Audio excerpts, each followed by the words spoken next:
Hello, everyone. I hope I can be heard clearly. You may note I am currently alone, but as if by magic, Orion appears. Worry not, that brief moment of panic at the thought of just me has been replaced by the glory of the pair of us. Welcome to Lorebeards, part 44 of Morathi. It feels that way, doesn't it? I think if someone were to do it in the least generous way possible, it'd be something like it's been like 3 months of Morathi on the schedule. Oh boy, golly, it's been a wee while since we started doing this one. I'm really looking forward to finally nailing this one into place, though, because we originally intended to do Morathi, What Happens If She Founded the Colleges, as a stream over a single session. However, things went a bit wrong last time because we had a bunch of tech issues. But beyond that, there was quite a lot of... That's right. Yeah, you're remembering. But beyond that, there was quite a lot to actually discuss as well in terms of why she was doing what she was doing and where she was going to do it. And we eventually decided that Morathi would be founding her version of the Colleges of Magic, largely by herself, having been pushed aside by a variety of other historical issues to head towards her own version of manipulating the Empire from Middenheim. And that's pretty awesome.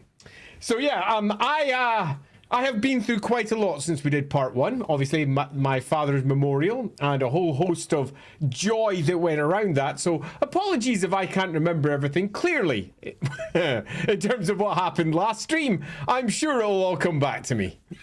Well, I'm sure everyone in the chat can help out with that, but I think I remember the broad strokes of that. But before we get into all that, hello everyone. Hopefully you're all doing well. Welcome to the stream. It is, of course, another Tuesday, and we are very, very happy to be back.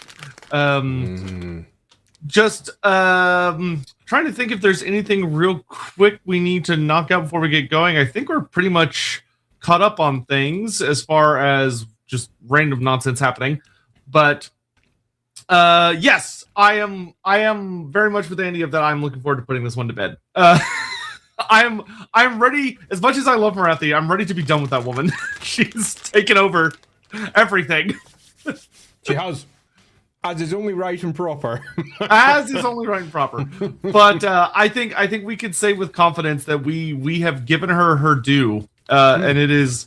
But last time, like Andy said, we made it up to quite literally her showing up to found the Colleges of Magic. We did a number of votes about what happened with Morathi when she left Ulthuan and went to Nagaroth. What was the situation with her and the Dark Elves, and what brought her over to the Empire, leading up to where did she end up when she was trying to found the colleges. And through a series of votes, basically what the community decided is that Morathi ended up leaving the elves, all of them. Things ended up going so badly over in Nagaroth. You had the big battle of Fit of All Plains. Her son is killed. Her and Teclis and Malekith full on wiped each other out.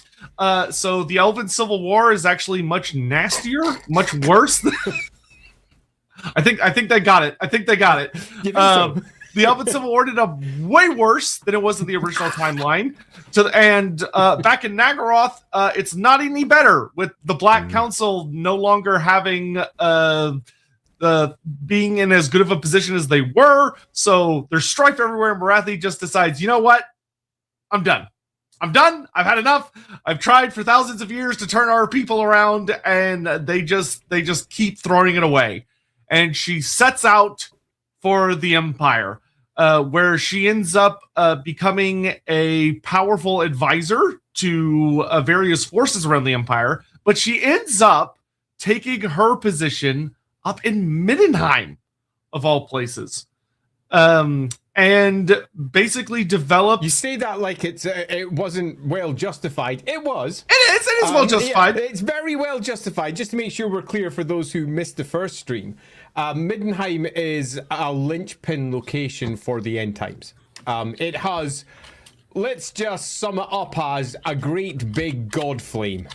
And this great big god flame is super important for the fate of the world. And Morathi, being the great seer that she is, can recognize how important it is and the consolidated power that is required to keep it safe from the incoming horror that is Azavar Kul and his hordes, which will move in through the old world and eventually head over towards Middenheim and everywhere else, assuming that he is savvy as to the best plan for destroying the world. She's aware that the world is most likely to go boom if Middenheim falls, so she chooses Middenheim as her primary point of access into the Empire. Did we have the bit that I can't remember out of all the things that we discussed, though, just to make sure that we have this covered, was what the route in was? Did she go through the Lorelorn or not? I can't recall. She did not go through the Lorelorn. Brilliant, no, thank you. In our original, because I remember we did a vote about was she going to basically be like in disguise, ruling or taking an advisorial position or whatever. Yeah, and what we ended up with is that she actually inserts herself quite strongly as essentially a figure of Ulrich and develops a relationship with Ulrich. Yeah, that's it. Yeah, because she knows something that nobody else does, and that's that gods are real. She's been dealing with them for an absolute age, and she, through her investigations over there, will be able to pin Ulrich down, probably in more ways than one. Yeah, don't worry, Jack. We have not forgotten about the vampire stuff. We're not going to forget about the vampires. I mean, no. Because if you aren't aware, there is an entire subplot that we're also going to have to weave in through the course of this stream. And that subplot is Morathi and a certain Lamian getting it on. Boom, shaka, wah, wah. Oh, yeah. Yeah, Let's which get is it on. not really that much of a plot twist, to be honest, in the grand scheme of things. So, Neferata and Morathi are going to be getting it on because that is what you requested. And we're going to have to build a really cool story for the tensions that this creates, why it happens in the first place. Is it a relationship of convenience? Is it something that's a bit more than that? What's going on there? And figuring out exactly how that falls out is quite important. Mm-hmm. All right. And we like to limit. I'll sort out the mic levels. Thanks very much. I'm just going to bring that one out. Apparently, I'm quite quiet. I shall sort that now. Thank you. So while Annie's doing that, I'm going to go ahead and get us started on Super Chats that came in early, and then we'll get on to it. Super luck to catch everyone up. Morathi just decided to boink the white Okay, how's that, everybody? Just as a quick one, just how's our volumes against each other? Test. Oh, hi. 1, 2, 3, 4. Yes. Thank you, Super Orlok. We managed to remember it, though you did put it very succinctly there with the boinking of wolves. Yes. A classic Empire story. The bonking of wolves. Biofoot, let's unleash the fishmen on the colleges of magic. That's a really unexpected comment there from Biofoot. I know. He never, you know what? He's never brought up fishmen before ever in his entire life. Normally he's all talking about bios and feet. But no, this time he's talking about fish. Druzina, if I donate enough, could you do Boris Ursus as a stream? Sure, we would love to do Boris Ursus. I am kind of running on a universal prompt that if someone's like, hey, Lorebeards, take money and do a stream, that's great. I think right now we're running at $100 for that to be a thing, unless that ends up being too common, in which case I'll up it. But for right now, we're sitting at a cheery 100. Yeah, unless we decided something different because it's somebody's birthday or because we're being particularly generous on a day. But yeah, that's our typical because we're total shills. Yeah. So if you want to force we can be paid. Yeah. Listen, I gotta eat. Sean Schultz, how does Morathi view the Skaven? Any schemes? I think she despises slaves them pretty much as everyone else does. Skaven are unpleasant, even to like other Skaven, and if you're not a Skaven, it just gets worse.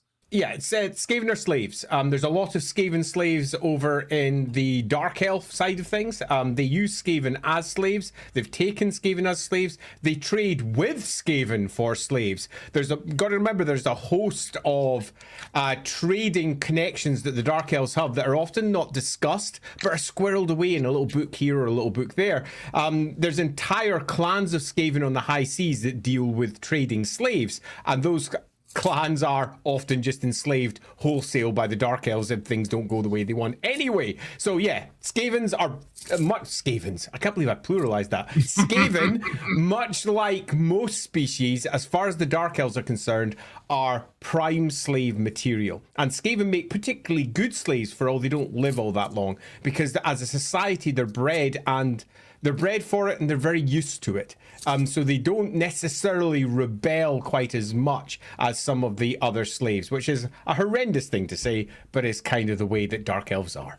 Yeah, you just gotta, and luckily Dark Elves are probably the best equipped to watch out for the very goofy ways that Skaven try and take advantage of that by like sending in disease slaves and other stuff like that, because there's usually magical nonsense involved. And it's, if you know what to look for, it's pretty obvious.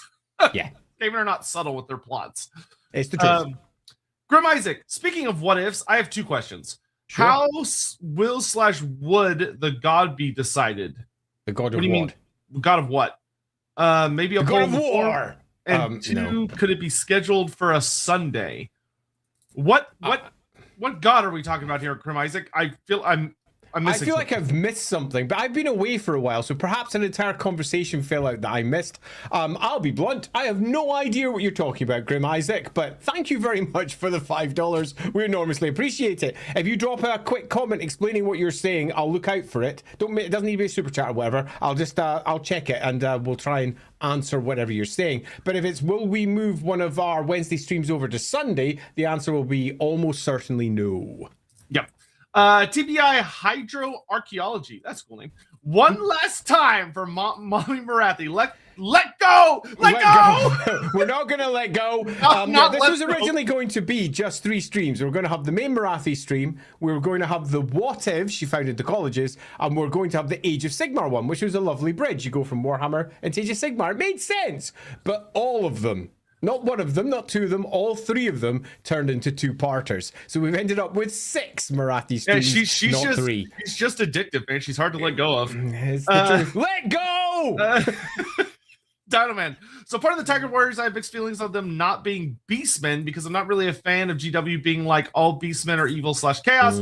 I think I'd rather GW keep them as a form of beastmen that are just not demonized by N/Cathay. Given that beastmen are mutants due to magic, they could still have a relationship with the rising tides of chaos, but just nurtured to hate the ruinous powers instead of worshiping them. So it's one of those things that's kind of interesting to watch right now, because especially when you're watching how the What If Foreign Gods Invasion. I see. Yeah, that would definitely not be a Sunday stream. That'd be a Wednesday. With that's something we will probably do at some point because we know a lot of y'all want it. But that would definitely have to be a Tuesday stream. Anyway, Tuesday. Yeah, Tuesday. We don't do Wednesdays anymore. We sacrificed our Wednesdays to the terrible dark future of 40K. Anyway, so I loosely agree, but I also understand that Games Workshop's going through a bit of an interesting arc at the moment that I don't agree with personally, but I understand why they're doing it. Which is that the old world is very much seeming to try and angle itself to a very obvious good versus evil system. And beastmen are evil and the tigermen are good is what the current situation is being set up for. And that being said, just because they're setting it up that way for the battle game doesn't mean you have to give a shit or pay attention to that for your own role playing. Based on what we currently know, there is frighteningly little difference between a Tigerman and a Beastman. Yeah. Other than one is like, especially when you delve deeper into the lore where, and once again, Games Workshop doesn't like to do this or remind people of this because it doesn't work with the battle game. But in the like actual lore, beastmen don't really look like the Beastmen from tabletop. They tend to be much more randomized and have all sorts of wild different mutations. Some of them are cat-like or dog-like or goat-like or bull-like, or like they could show up as almost anything. If you read Black Library books, you'll see that Beastmen are much more of a collection of mutants and less like most of them are goaty, but not all of them are goaty. It's worth noting though that as time has changed, the Beastmen have also changed, because that description of them as being multiple creatures that have manifested as half human, half beast has become significantly less important as the years have gone by. And the first miniatures that were released all the way back for like 3rd edition and 4th edition Warhammer, they started to stamp a standard back in the early 90s. And by the time Warhammer died in its last 8th edition form, very clearly by that point, almost everyone in Games Workshop determined that Beastmen were those bovine cattle-like Beastmen, and all the other ones weren't really Beastmen anymore. They were just mutants.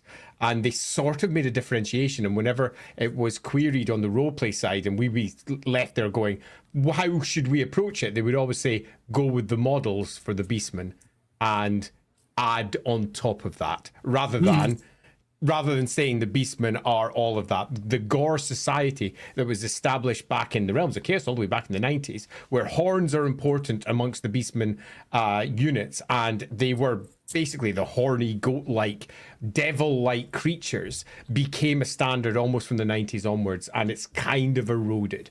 But it's never completely gone. Yeah.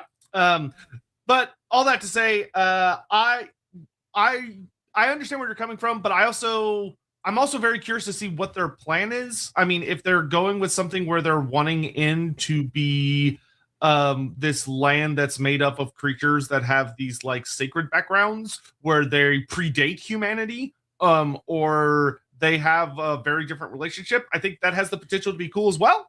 I don't think they necessarily need to be related to the Beastmen just because they also happen to be human-animal hybrids.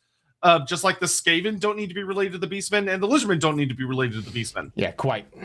I mean, if you were looking at Tiger Warriors as being Beastmen because they are half tiger, half human in appearance, then exactly the same rationale should be applied to the Lizardmen, and it's not.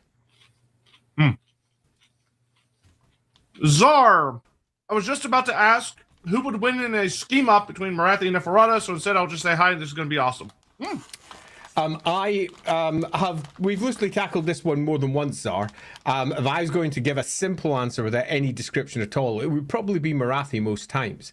Although Neferata has got a significantly larger well of spies to draw from. Morathi has too, but many of hers are so duplicitous. It's really difficult to necessarily be certain that what she gets is what she needs, but her access to true information is through her seer self. So Morathi is normally the better of the two on a one-on-one basis, but Neferata's got a lot more tools that she can rely upon at her disposal. Sig the Tech Priest. Hey, Andy, have you had a chance to look at Todd Caus's Atlas of the Old World? He cites you in your maps as his biggest inspiration. Delighted. And I've not looked very closely. I'm aware of it because I got pinged about it when I was on Discord, but it was pinged towards me right about the time when I was organizing all my stuff for my dad's memorial, so I've not really looked very closely. I'm just delighted to see that other people are running with those particular torches, and hopefully he turns it into something beautiful. And who knows, maybe Games Workshop will accidentally steal it and put it in one of their old rule books. It wouldn't be the first time they've done that. Konstantin Sternkopf. I think my Wolfram players can tell what Lorebeards I listen to on Spotify before every game. I can't stop myself getting too hyped and I include it. Well, I mean, a lot of what we do on Lorebeards is meant to help inspire and address roleplay. I mean, that's something we're pretty open and painfully obvious about, I would say. So great. Good luck trying to hide any of what you've consumed from them if they also happen to watch and listen to it. Yeah, I mean, one of the whole points of Lorebeards is that it's for those who are using the setting, they can get ideas about how to use it differently or how to add depth to it. And another one of the primary ones is it's a big discussion rather than just us sitting here going through the rotes of particular characters. You could get that from the wikis, you could get that from reading the books. It's more of an in-depth discussion. And a lot of that in-depth discussion comes about because people like yourself, Constantine, come in and ask questions. And it takes us down routes we might not have considered if we were just going to be doing a standard stream. Stephen Lucas. Yeah, and thank you. Stephen Lucas, funny how near the end of Age of Sigmar 2nd Edition, Morathi technically made herself a pseudo avatar of both Assured and Kane, like her husband and son. She kind of does. There are some things that happen at the end of 3rd edition that suggest Assured is going to return as the Phoenix, because there's a whole bunch of stuff about the Phoenix being killed and the Phoenicium, which is a city that dedicated to the Phoenix, being destroyed by Chaos, but some guys get away with like the last little piece of the Phoenix can be reborn, which is, I think, going to lead to Assured being reborn, but definitely Avatar of Kane, though. I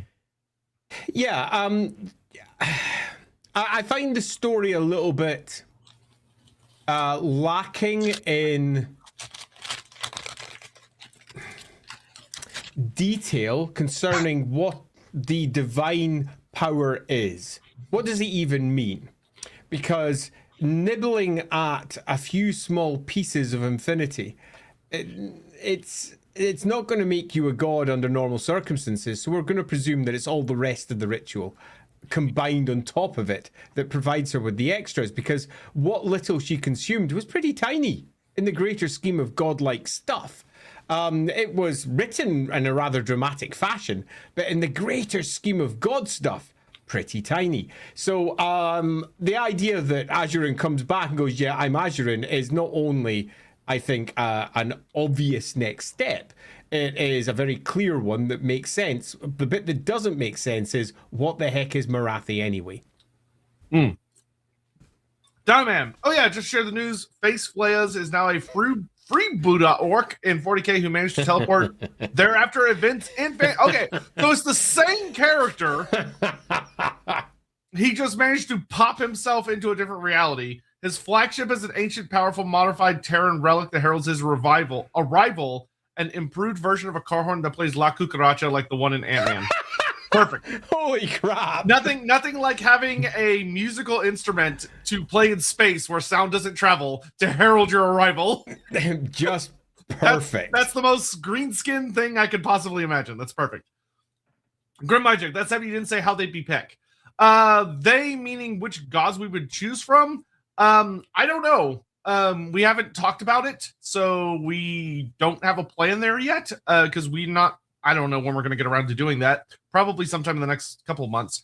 But what I would likely suggest we would probably do is go in there and look to see what the discussion's like, and maybe have some kind of vote within the Discord to let y'all kind of put them in a ranking system, and then we just do as many as we can within that stream.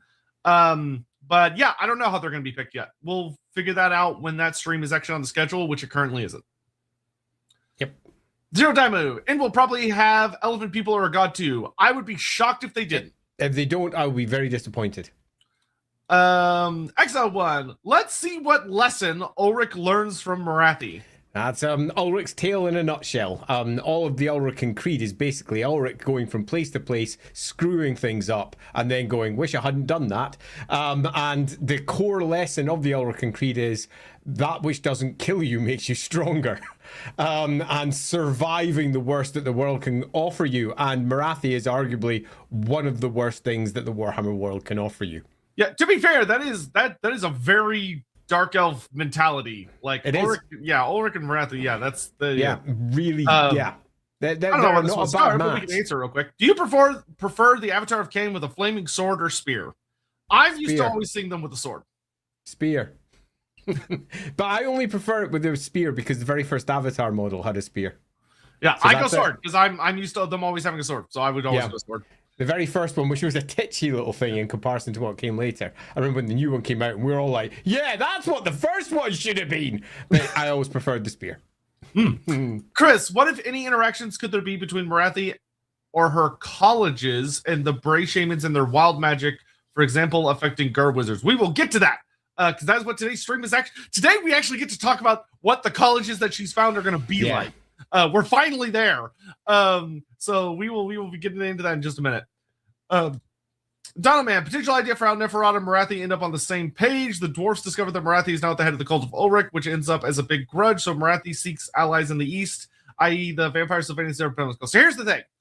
I have seen very little, in my opinion, that would support the idea that the dwarfs would hold Morathi accountable for much of what has happened across the ages.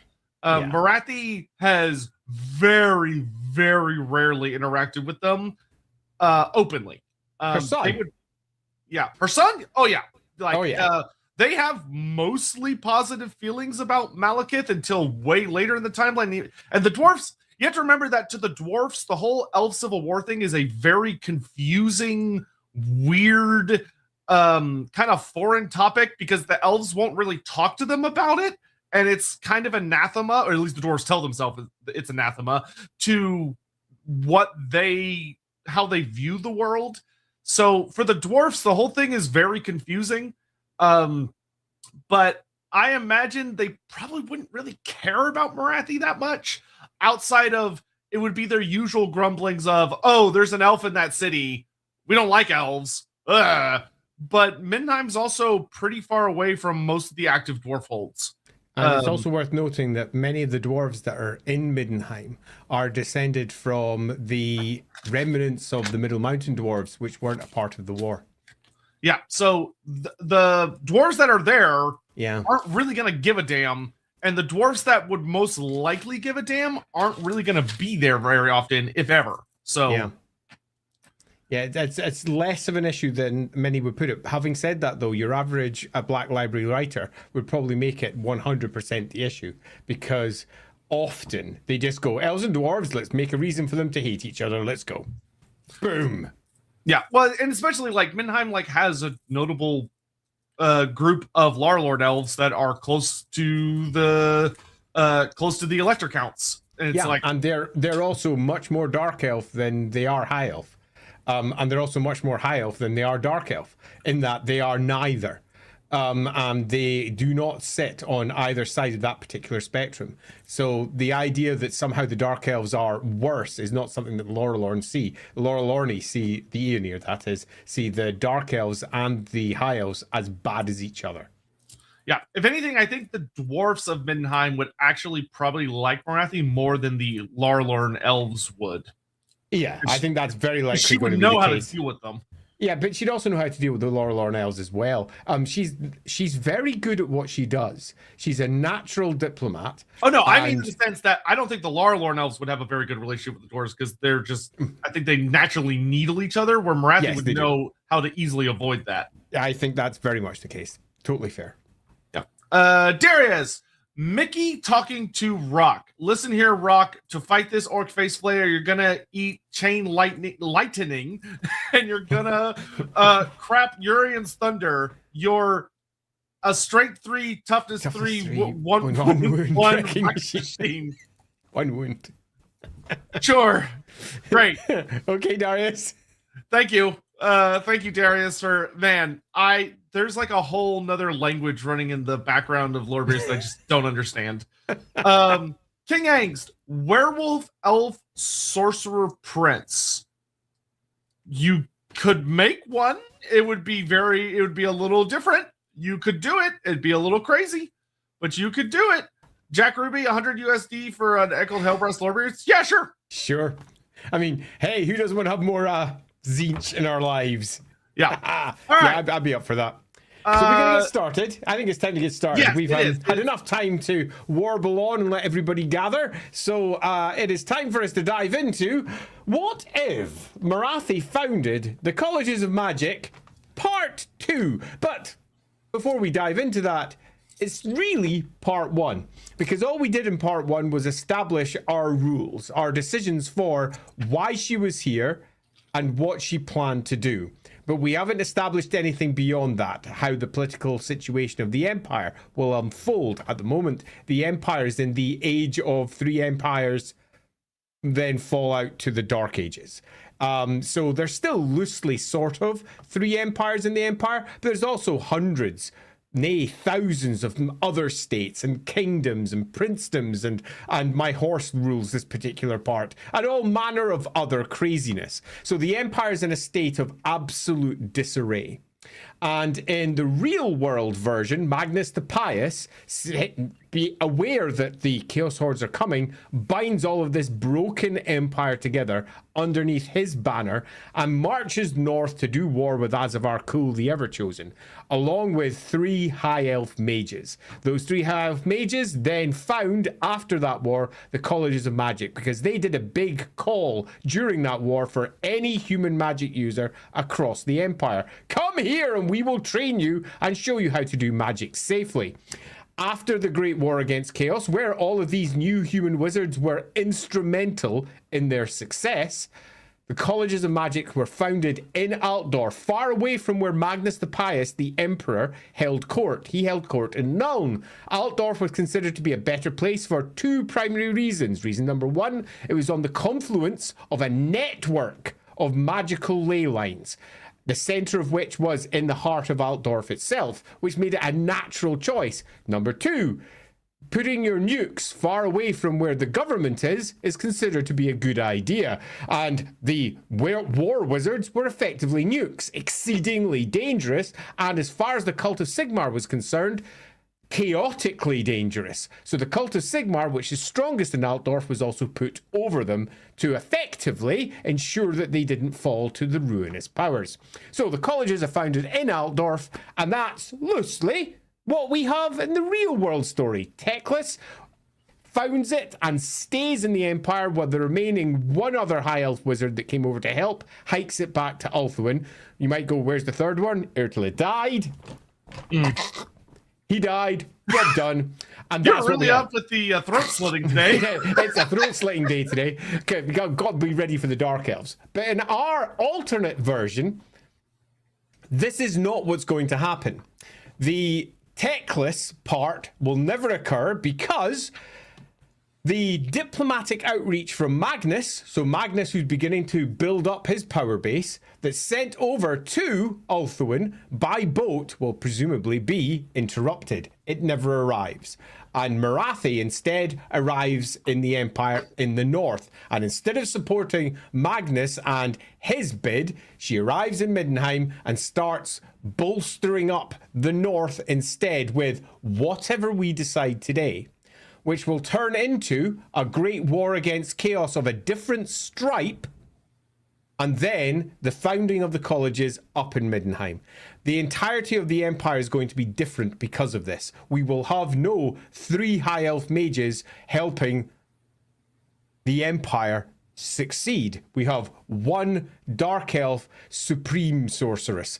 And you might go, well, that seems... 3 High Elves doesn't seem like that much, and 1 Dark Elf seems even less. Wrong on both accounts. 3 Loremasters from the White Tower of Hoth are quite extraordinary, bluntly. And Morathi is equally quite extraordinary. I'd say it's almost a fair swap. Those 3 for the 1 on the other side. So don't be worried too much about the power disparity here. Instead, as we're working our way through deciding exactly what we're going to do for our first steps of how this war unfolds and the founding of the colleges that comes after, is consider who she is, what she's doing, and why she's doing it, and what a difference it's going to make to the Empire. Because as we discussed in the last stream, we are likely heading towards a world where Ulrich might actually be outed. And that's enormous, because Ulrich hides. Ulrich is a god of the Empire who walks the mortal realms. It's well known, it's stated in multiple books. Indeed, there's entire factions of his cult that are 100% convinced that they are descended from him directly. Some of them believe he's their actual dad. and many of them are lycanthropes, effectively werewolves of a particular type, children of Ulrich. And they're often on the extreme end of the cult because the traditional cult does not believe that Ulrich directly intervenes in such a fashion. They believe that Ulrich has no interest in real people and they're crazy loons. Whichever story you want to go with, we could very likely have Ulrich outed and Morathi potentially either using or being used by Ulrich. He is, after all, a god.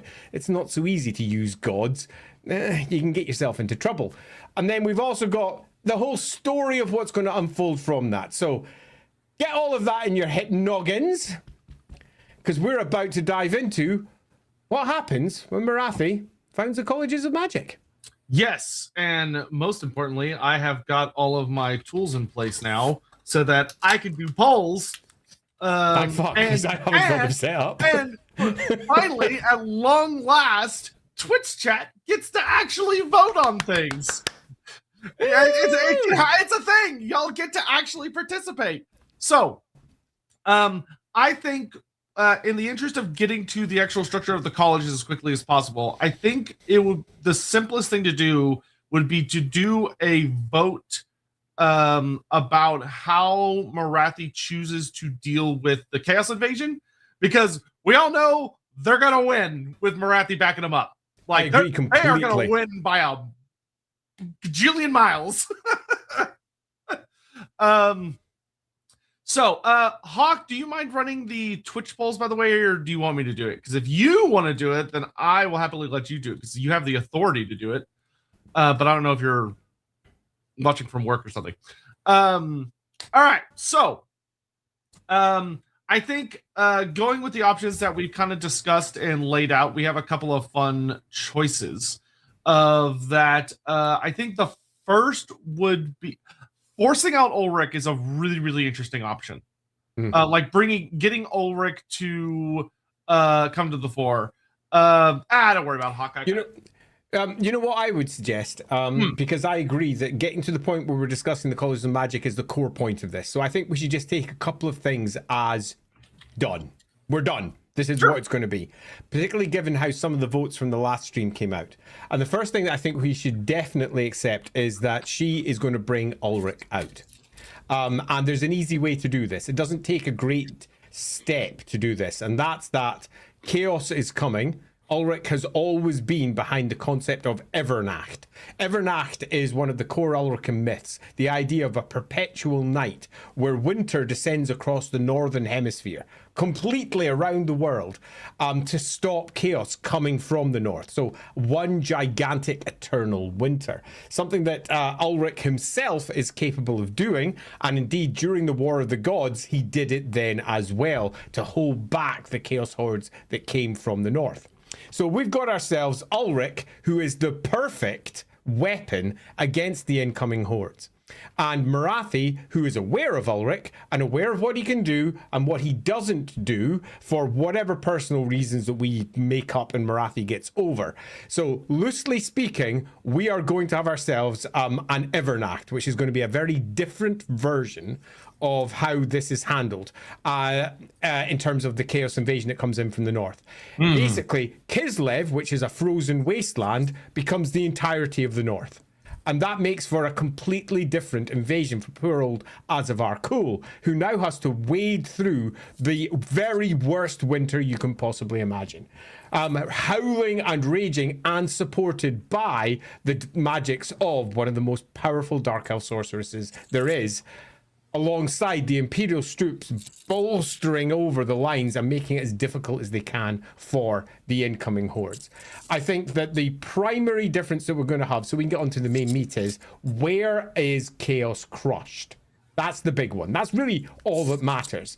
What we can say that the war will have as a different point is that Evernacht will descend and very likely will be set off by the combination of both Ulrich and Morathi. So them working in concert. And you might go, well, how do they work in concert? And the answer for this one will be pretty obvious.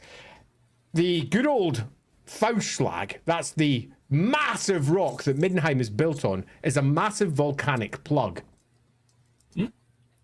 It was once on the end of a long volcano trail. And you can see how Evernacht can be immediately set off. A super volcano. That's all it takes. Because it spews all of the great ashes of the earth into the sky. And it doesn't need magic or some god power to create the Evernacht in the north.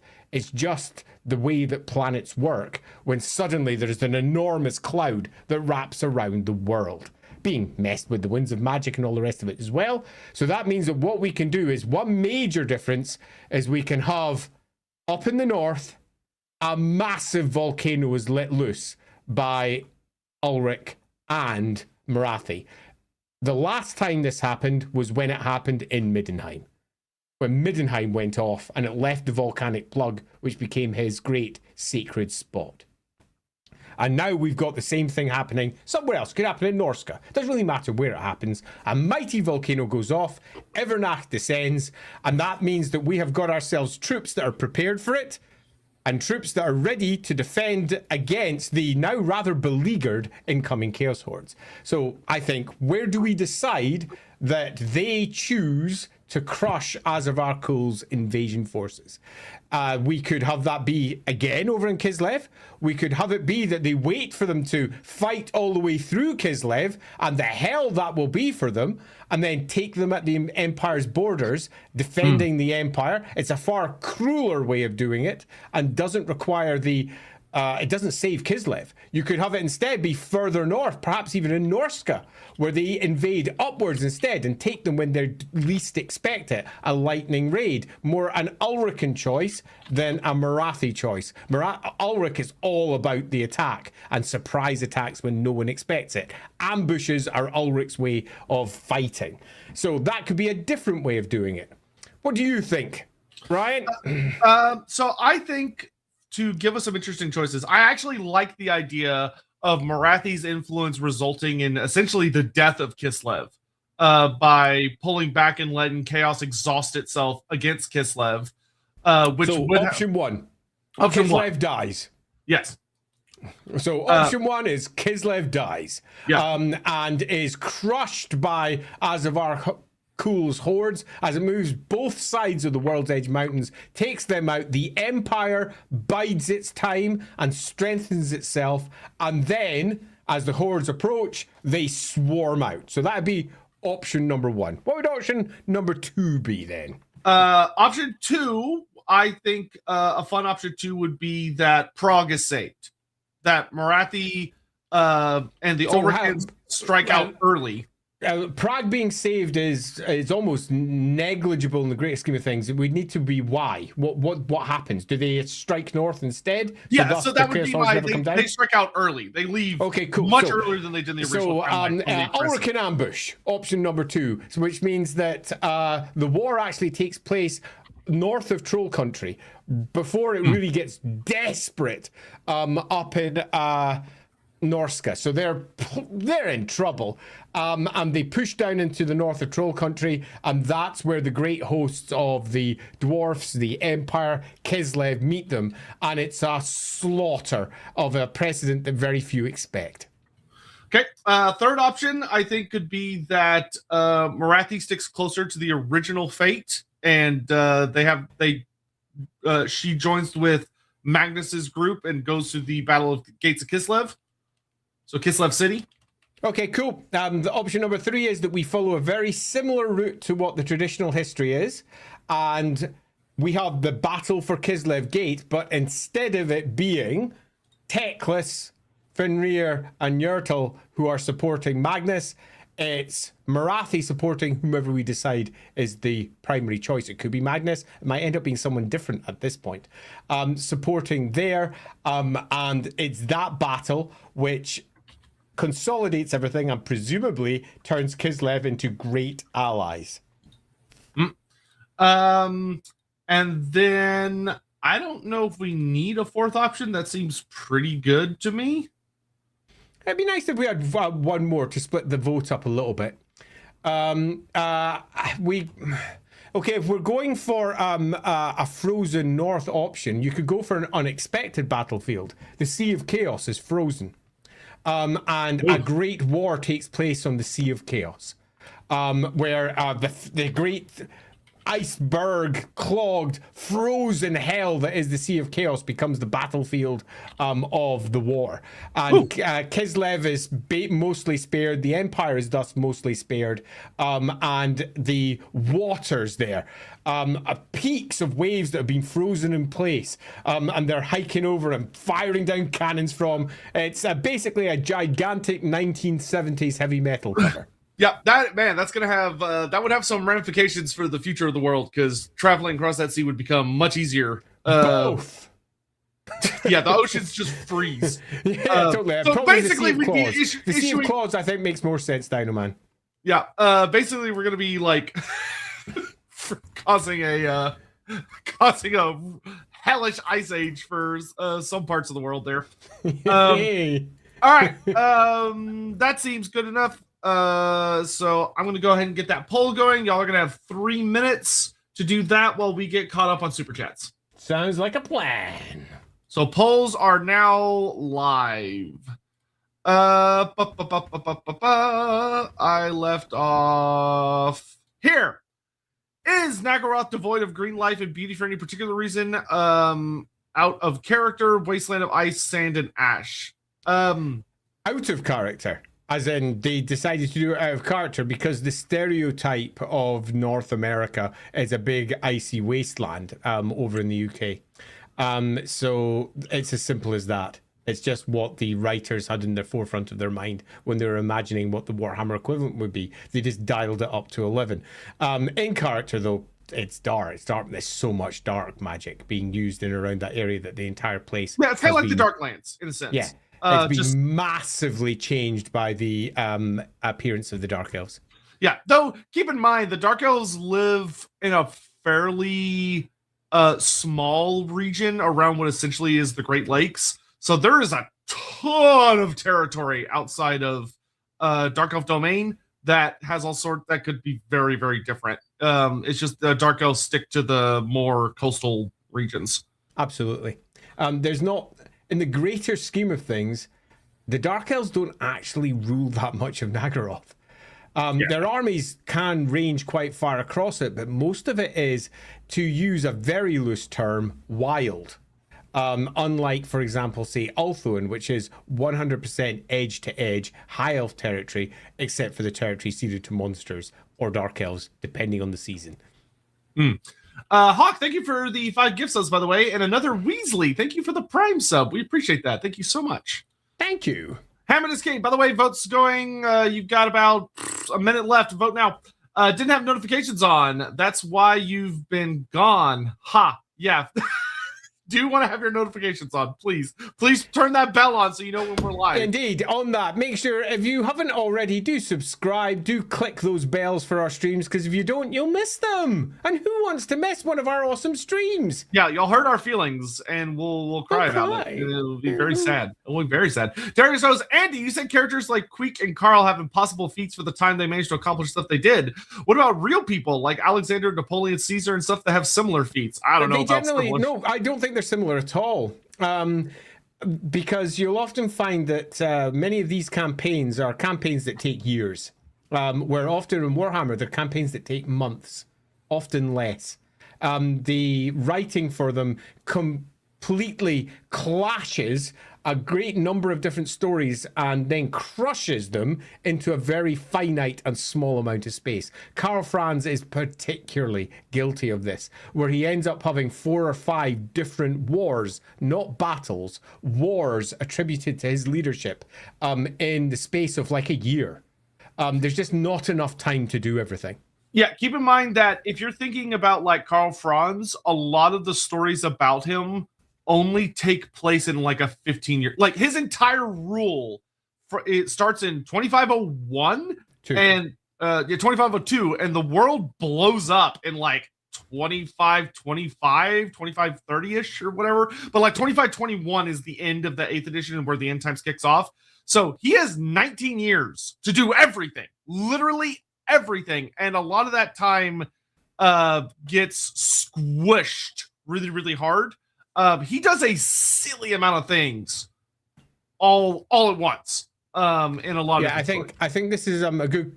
I don't know the exact truth of this, but it is worth noting that something like the Great Campaigns of Alexander, there was a relatively finite number of battles. I presume this is correct. It may or may not be. I presume you're right, Lordison. If you are not, apologies for anyone who wants to come in and say, no, it was 21 battles. I'm not sure.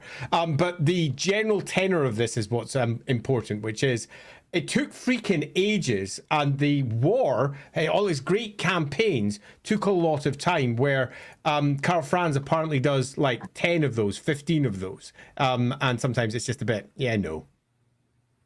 Yeah. What the heck? So do we have a...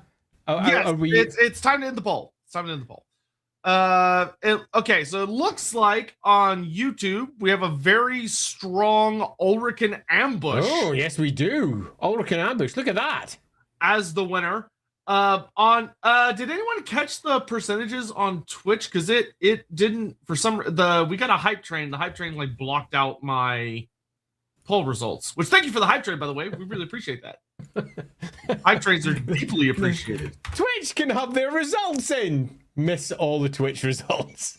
We'll see if I can catch up on my side as well. Twitch was much more heavily in favor of the Sea of Claws vote. Okay. So why don't we do a little bit of a mix then? Okay, so an ambush that makes use of the frozen Sea of Claws. Yes. Okay, so let's combine that so we've got a nice clean story. We're not going to dwell on this one too much because we don't want to spend too long on the setup to what she's going to do afterwards. But loosely, we have a story that pans out something like this. Ulrich and Morathi are discussing what's coming. And she is moving herself into a position of strong advisorialship in the nascent empire mess, whatever it is. Their plan is to effectively cut off chaos from their standard routes down into the old world. And they do that with their Evernacht plan, which is to freeze the north. And they use that freezing ocean as a direct route into the south of Norska to launch an attack that none would expect. Not by ship, not with a navy. The navy that the Chaos were going to use to come and assault, of which they have a lot of ships. We've discussed this in previous streams. The plague fleets, as they're sometimes referred to, and the fleets of Khorne, the fleets of Tzeentch, and they are all brought down by storms, and then a great freezing that would make, I don't know, a movie from Hollywood look normal, because hey, that happens every third disaster movie from Hollywood, and it happens all the way across the north, and the Empire attacks across that frozen wasteland, protected by the magics of whatever we decide that Morathi is helping the local spellcasters to do, and also protected by Ulrich and his rather less, let's say, coddling ways, because he is a harsh god.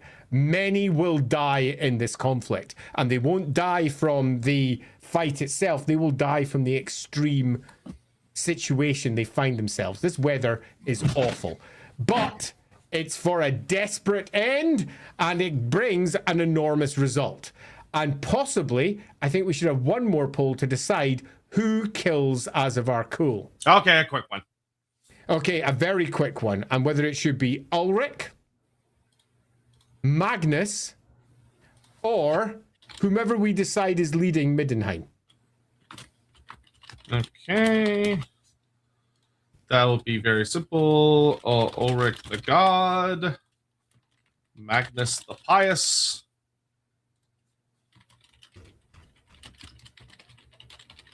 The leader of Middenheim. We haven't got through all the super chats yet. We'll catch them through this little poll here. Yeah, you can feel free to go ahead and bring up one of those. And you might be wondering, why the heck aren't I choosing Morathi? Because we chose her to be an advisor in the last stream.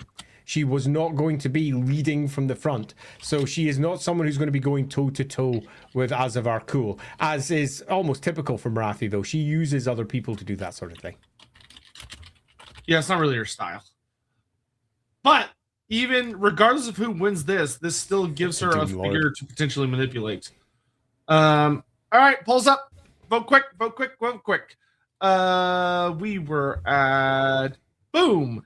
Ulrich and Morathi make babies. Qin Elrond half elf. So well, having a child with a god wouldn't make it a half elf, to be honest. It would probably be just an elf. That has and I don't think this is impossible, but I think running with the standard Games Workshop setup of cross species does not produce children is probably for the best, and Ulrich takes human form. So unless we have a very strong reason not to, I'm going to nix the idea of kids progeny coming from this, because it doesn't seem to be of any great benefit to the plot as a whole. Yeah, plus we got a vampire on the mind coming up. Man, I imagine Ulrich's Winter would also combine very well with both Morathi's magic and Kislev's ice magic. As for where the battle could take place, maybe the battle takes place at a northern port as the forces of chaos try to cross the now frozen Sea of Claws. I think across the north as they swoop in with a great howling storm behind them into the Chaos Hordes, both in terms of the ones that are moving to reinforce the eastern contingent. So they come in, they strike them hard in Norska, and a second force probably from dwarves and Kislev et al. Striking into the main Chaos Force that's about to drive across the Blackblood Pass into the north of Kislev. So it'll probably be a multi-pronged attack. Konstantin Gernop, Evernoct is going in my RPG. Maybe as a story. It should. It's actually a core part of a lot of discussions involving Ulrichans and the history of the Empire in general. Lord Gron, thank you very much for the Prime sub. Really appreciate it. Thank you. Amadeus, in Lawhammer, something important is stuck below Middenheim. Is that canon? If so, Morathi could use one of her favorite tools. Sort of. In that I created all the core material that went into the Middenheim book, and then I commissioned someone else to go and write it. So many of the ideas that I had for that sort of sunk into the Lawhammer for obvious reasons. And some of the ideas that I had for that also sunk into the Middenheim book. So the answer is sorta. There's definitely something down there. It's a great well of wind. Beast wind. Something went out of my head. Gur, thank you. How can I forget that? There's a great well of Gur that helps fuel the flame of Ulrich at the top. There's a big magic stuff going on down there, but it's not really given any great depth inside the Middenheim book. Lawhammer takes it further, far further than what is suggested inside the Middenheim book. Hammond is king. Option 5, Arianka wakes up and conquers chaos. This is not a Kislev focus stream. We're leaving Arianka out of it. Indeed. And it's also probably not going to ever reach Prague or Kislev as a battle. So that goddess will probably stay unstirred. Oh, we've got results over on YouTube, and the result is... Yeah. The result is the Sovereign of Middenheim over on YouTube. How is it over on Twitch? Yeah, 4% different there. The almost a third to each. Over on Twitch, it was very similar, except for it was Magnus in the lead, followed by the Sovereign of Middenheim, followed by Ulrich. So Ulrich was last place in both.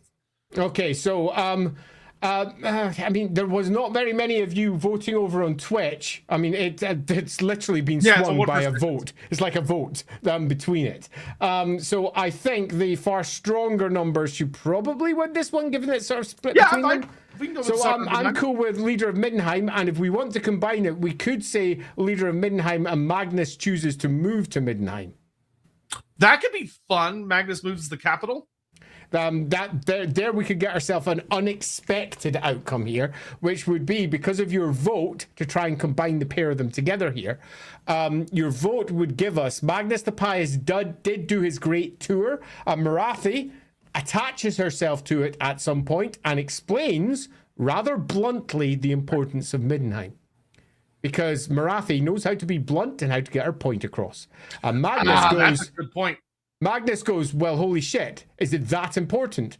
And then she gives him a tour of why it's so important. And Magnus does exactly what he did before, up in Middenheim. Now, if you know anything about the Magnus story in Middenheim, during the Great War Against Chaos, Magnus arrives in Middenheim and the local folk are not at all impressed with a southern lord trying to tell them to go to war against an unknown enemy that might not come. And Magnus goes, I don't think you quite understand how important this is, or bluntly, how much we need you. And to prove his convictions, he walks through the flame of Ulrich. Now, you might go, that doesn't sound that impressive. There are, in total, only one other individual, only one other individual who has survived walking through that flame, and it's Sigmar. That's it. No one else. Every other individual that's walked in there, and it happens on a sometimes weekly, sometimes daily basis, because it's very common for the religious or the devout to walk into the flame, particularly if they've suffered a particularly grievous injury and they were warriors and they can no longer fight. So rather than just live out a life of horror, as far as they're concerned, trapped in a bed, no longer on the battlefield they love, they just walk into the flame to stand at Ulrich's side, rejuvenated and healed in the great hunting grounds that lie beyond. Or so say Ulrich's various myths. They just freeze to death, if you go with what many of the more perhaps accurate people might suggest if they look on. They die. No one survives this. Yet Magnus does. And Magnus, again, was inspired presumably by Sigmar. Some say inspired by Teclis. Some say inspired by a whole host of other different things. Regardless, he survives it. And in our version, exactly the same thing will occur. And this is an enormous event. When Sigmar did this, he ended up becoming the tribal chief of all the Teutogens afterwards, after defeating their tribal chief in close combat. So we can basically mirror the story of Sigmar here, have the same thing happen again. Magnus arrives, they're all like, who are you? I don't really care. Magnus walks through the flame, gives them a quick bop and says, you're mine now, we're going to war. And they go, yeah, all right. But this time it's Morathi advising it, and it's 100% a Morathi style plan. It's exactly the sort of thing that she would go for. And that then gives the leadership of the North over to Magnus, with Morathi sitting at his side. And that gives us our perfect site for what will become his new empire. He loves Nuln. Absolutely adores Nuln. But the realities of what's facing the world means that he is happy to resite his capital into the most important city, and for imperial propaganda here, in the world. Yeah, plus Morathi wouldn't even have to like do scheme, lie, manipulate, more of use her oracle powers to reveal truths to him, that Middenheim is quite literally where the fate of the world is going to be decided. Yeah, I think it's worth bringing up a comment here as well. This feels like a betrayal of the Wolf Emperor. No, because this isn't how Ulrich's view might is right as a core creed. The Ulrich creed makes it clear that if someone can best you in combat, then they are your better, and you don't hold a grudge. They're not very dwarf-like in that respect. Magnus doesn't need to kill the Wolf Emperor. He just needs to beat him. He can even be left in power, with Magnus standing as emperor over him. It doesn't necessarily mean a death. And the Wolf Emperor, if he's an Ulrican, will take it, because that's what Ulricans believe. If you defeat me or my personal champion, if he's not someone who is taken to fighting his own fights, then 100% the Ulricans of the city will back it. And what you have to remember with Magnus the Pious is all the gods end up backing him. All of them. Every last one of them creates some form of miracle to support Magnus and to tell their people to follow this man, because he's the last ditch effort that they will have to hopefully defeat Azavar Kul. And this is a place where we can add one extra element. Upon this happening, Ulrich himself can step in, because we already have that backstory running too. This happens in that, you might go, that's stupid. This happens in multiple parts of the empire. Triton, the manifestation of Manan, literally bows down to Magnus in Marienburg. He comes out of the ocean, all hundreds of feet of him, comes out of the ocean while all the Marienburgers are saying, who the fuck is he to be coming? What the fuck? Triton's here. What the fuck? And Triton says, yeah, you're going to be listening to Magnus. Shut the fuck up, everyone. Gather your armies. Go to war. I just want to know. I just want to know for the Triton story, for anyone that wants a good laugh, is that Triton does give a genuine speech. The problem is no one understands what the fuck he's saying. So this is all stuff that happens. Gods appearing during end time scenarios is a mythic, ridiculous occurrence, but it happens in the Warhammer world. And these mythic occurrences happen. So having Ulrich ratify it is in no way weird. Indeed, in some regards, it's almost expected. So it's a perfect time for Ulrich to present himself as the overall potential general, the new Reichsmarshal, or the Middenmarschall, if you will, of the armies to be. And he is going to come up with some crazy freaking plans that involves all of the Empire effectively going to war by invading across the ocean. Yeah, this is going to make the Empire more aggressive. I love it. Longlegs, I don't necessarily fully agree with this. You have to keep in mind that Ulrich is very deeply tied to Sigmar, that Ulrich is deeply favored him. Sigmar walked through the flame uninterrupted, and according to... I think there's one other detail that slightly undermines this. Everybody in the Empire by this point sees Magnus as Sigmar reborn. Yeah, so everyone believes he's Sigmar reborn. Yeah, if anything, this just reinforces that belief. Yeah. The fact that he can walk through the flame basically says it's just like that. And the myths of Sigmar were he walked through that flame, was almost gifted divinity by Ulrich. And then when he abdicated, he was given a crown of divinity by Ulrich. It was Ulrich who was Sigmar's pal and raised him into the godhood position that he eventually secured. So yes. So, in the interest of time, as Varkul is defeated, we are now in the post-war, and Magnus, just like he did originally, goes to Morathi and says, hey, that was pretty cool how you kicked the crap out of all those Chaos Sorcerers and made it where demons did not just absolutely obliterate us. We need magic. We need our people to learn magic. Will you do this? Will you help teach us? And Morathi, being that she's taking a permanent residence here, goes, sure. Yeah, not just sure. This is all probably part of her plan. Which is to turn the Empire into a far more effective force.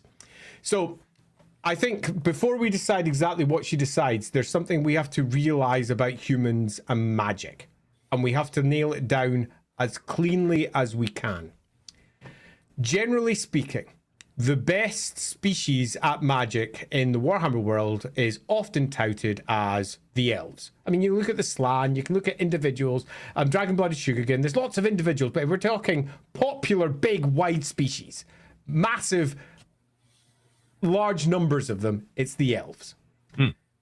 It's wrong. It's humans, by some significant measure. Elves may be able to have time, massive amounts of time, to learn high and dark magic. But humans, all the best sorcerers that the Warhammer world has seen have mostly been human. And you might go, well, where the fuck are all these sorcerers? In the Chaos Wastes.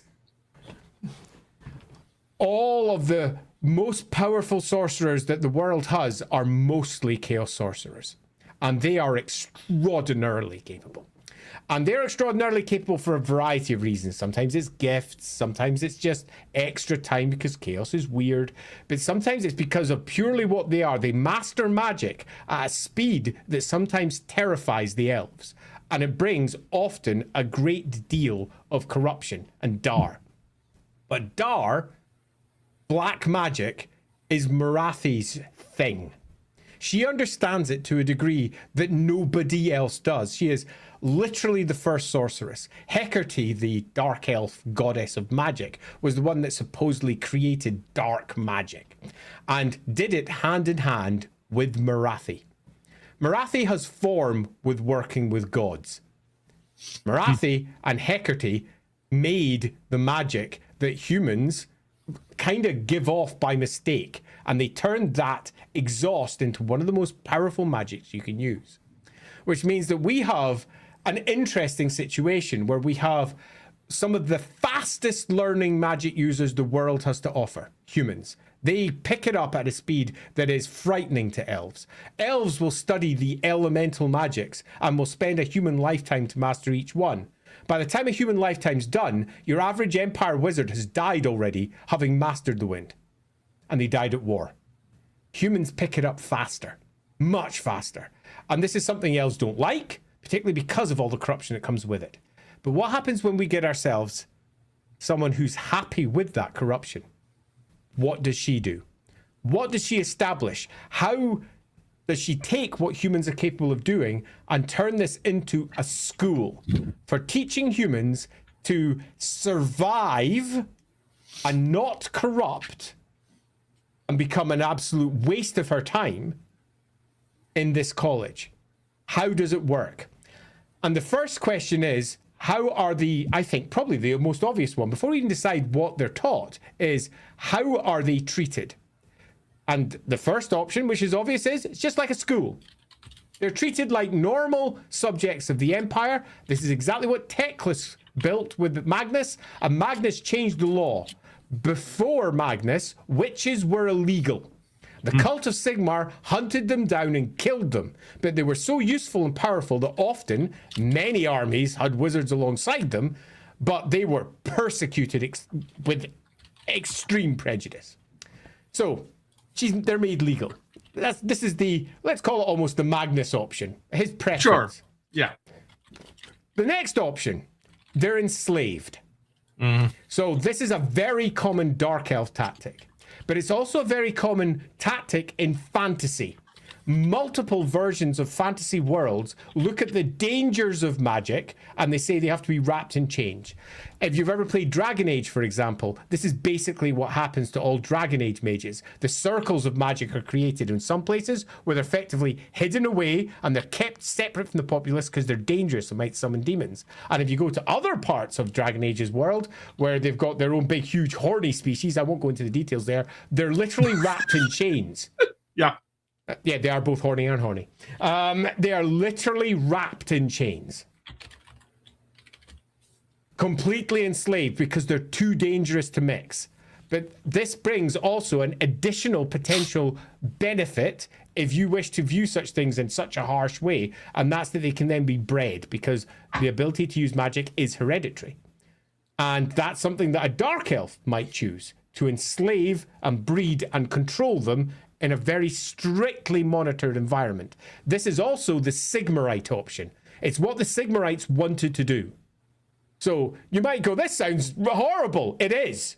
But Sigmarites are often choosing horrible routes because of their hatred of all things chaos and magic. So enslaving is, I think, a very obvious next option. I'll back out there to see I got if two Ryan options. wants to add something. Go for it. Excellent. Excellent. I think a good third option would be that sorcerers become exalted. They become very high, seen as high-blooded. Like they are closer to the ideal. So for them, it's like a very high form of education. It's basically nobility status. In totally. Magnus' Love that. world.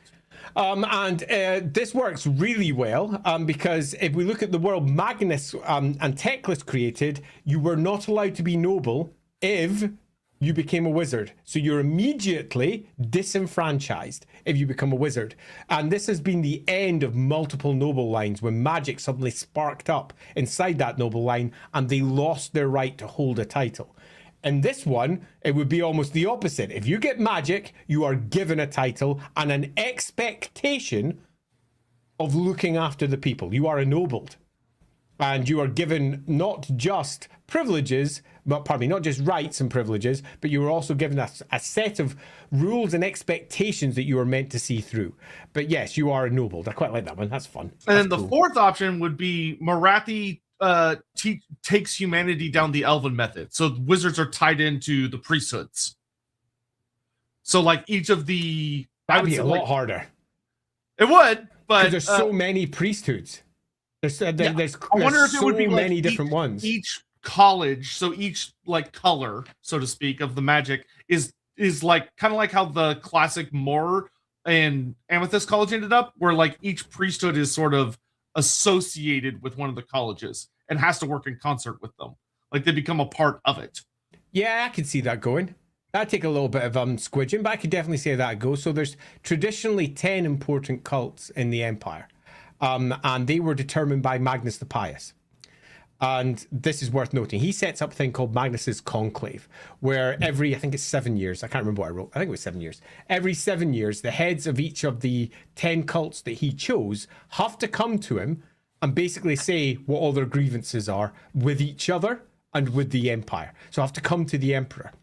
And this is mandated by law, and still is the case come Karl Franz's time, where every 7 years, all of the 10 cults send members in. And he basically chose 10 based on both politics and also their preeminence in the Empire. For example, the cult of Myrmidia is in that, and there was barely any Myrmidians in all of the Empire at that point. But it's because the cult of Myrmidia was the first cult that openly supported Magnus, which is not a well-known fact, but is the case. It's not the cult of Sigmar. They denied him. And it wasn't until he arrived in Altdorf, hammer in hand, they went, oh, crap. And they backed down. The first cult to support Magnus was Myrmidia. So we end up with 10 cults, and we could easily drop that down to just 8 cults in this different version. Yeah, it's like 8 cults. Easy The cults are given a color to watch over. And it's their job to look after it. So priesthood becomes wizardhood, so to speak. I like that. That's quite fun. All right. I've got it. I'm starting the polls right now. Please get your votes in. This one's going to be a pretty important one, so please get your votes in. Quick. Yeah, that's pretty cool. We are here. Squirtle Squatty. Tempted to send $100 for the Malekith redo episode you guys mentioned wanting to do just so you guys have to talk about Morathi again. I mean, listen, I've done worse for less.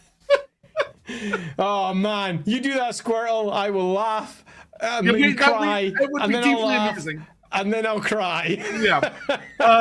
Zero Damu. Do other parts of Warhammer's North America have more viable biomes? A lot of the maps you see online don't have room for big plains and have the West Coast be a bunch of riddled islands. Is that real?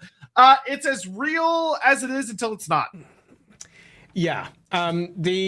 I think the answer is broadly, until they actually bother to detail that place with any amount of words beyond half a paragraph in a Dark Elf army list, the answer will always be, we'll figure it out later. But at some point, someone's going to sit down and they will figure it out. And suddenly there will be a rich, detailed, interesting entire continent up there. Yes, there's a whole bunch of islands, and the Great Plains, as we understand them in the real world, don't seem to be relatively well represented. But remember that the Warhammer world is bigger than the real world. Much bigger.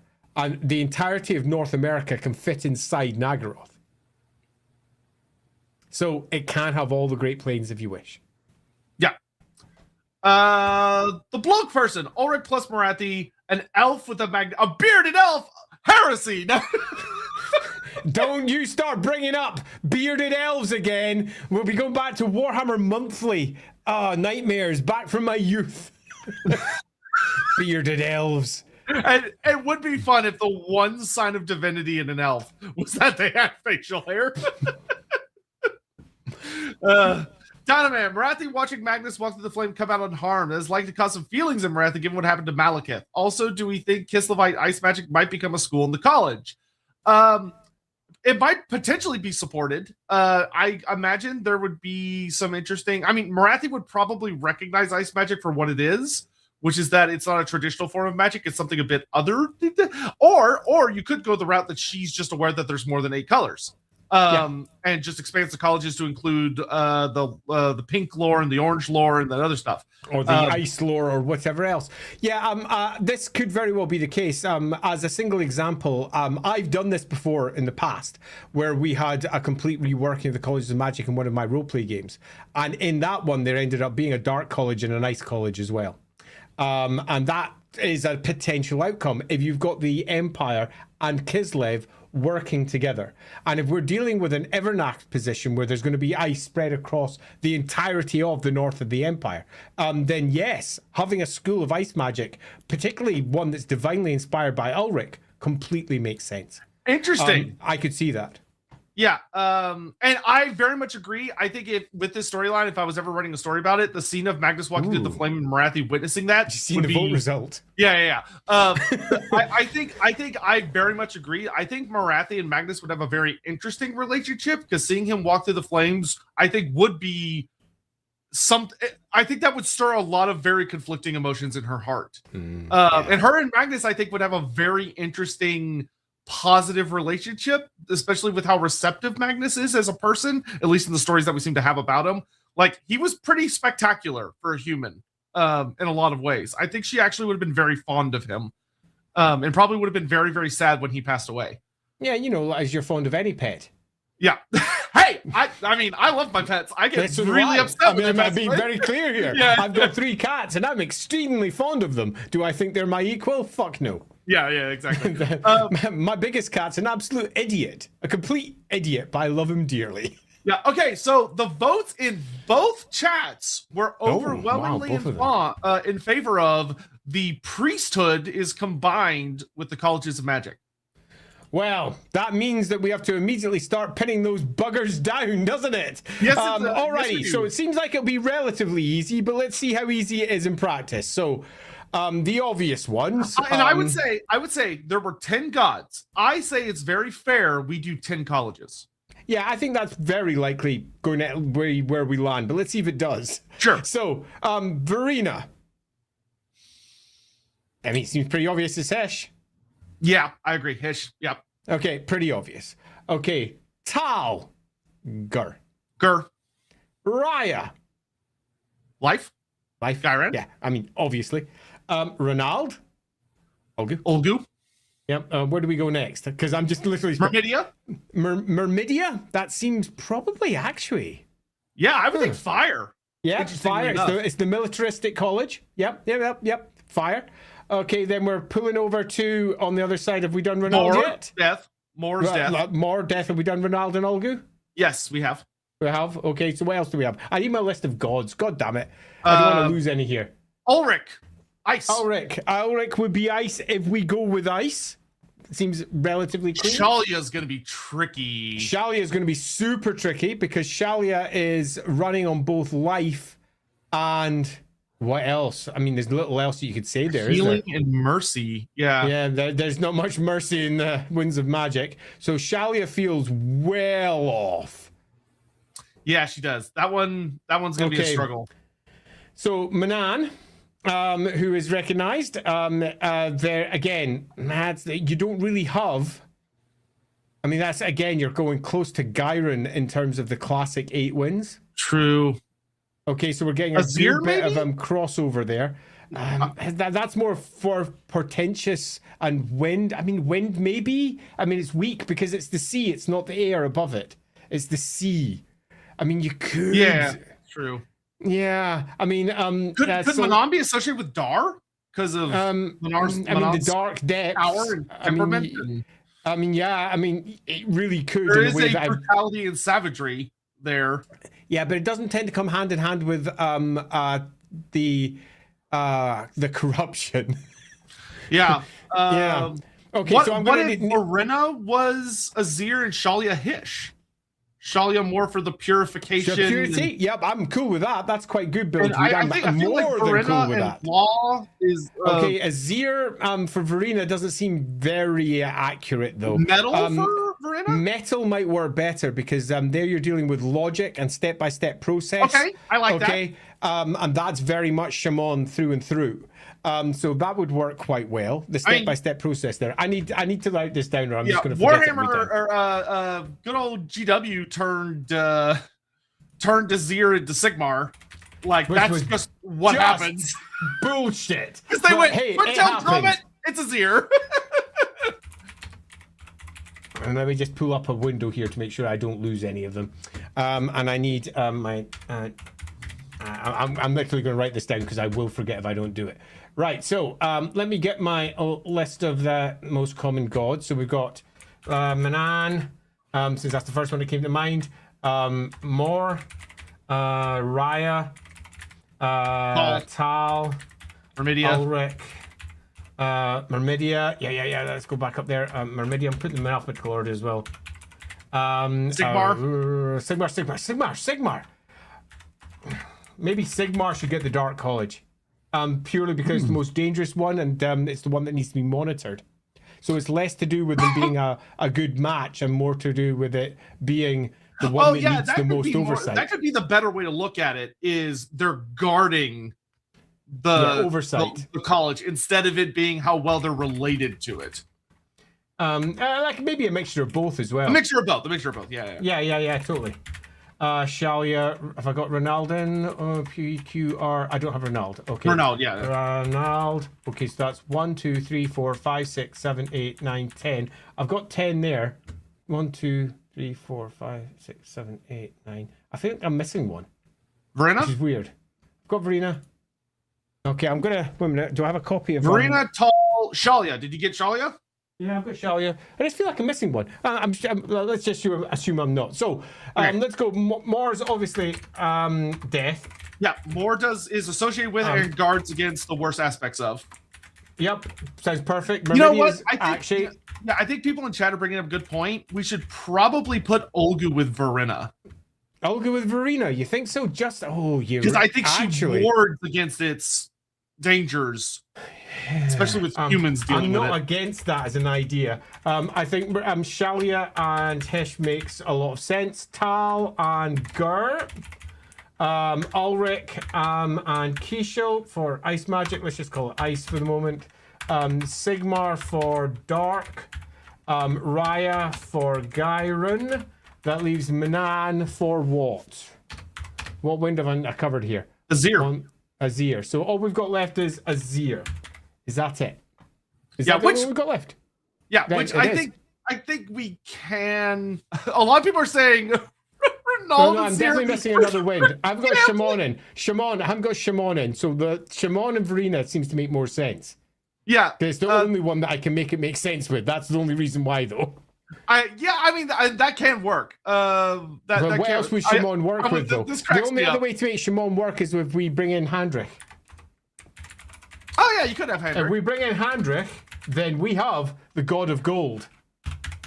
Okay, which then leaves perhaps Ronald not included and refuses to join.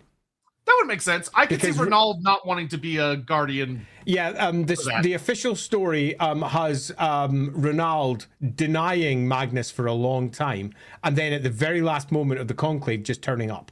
But they refuse to send the head of their cult. They just send a random member of their cult for each one of the conclaves.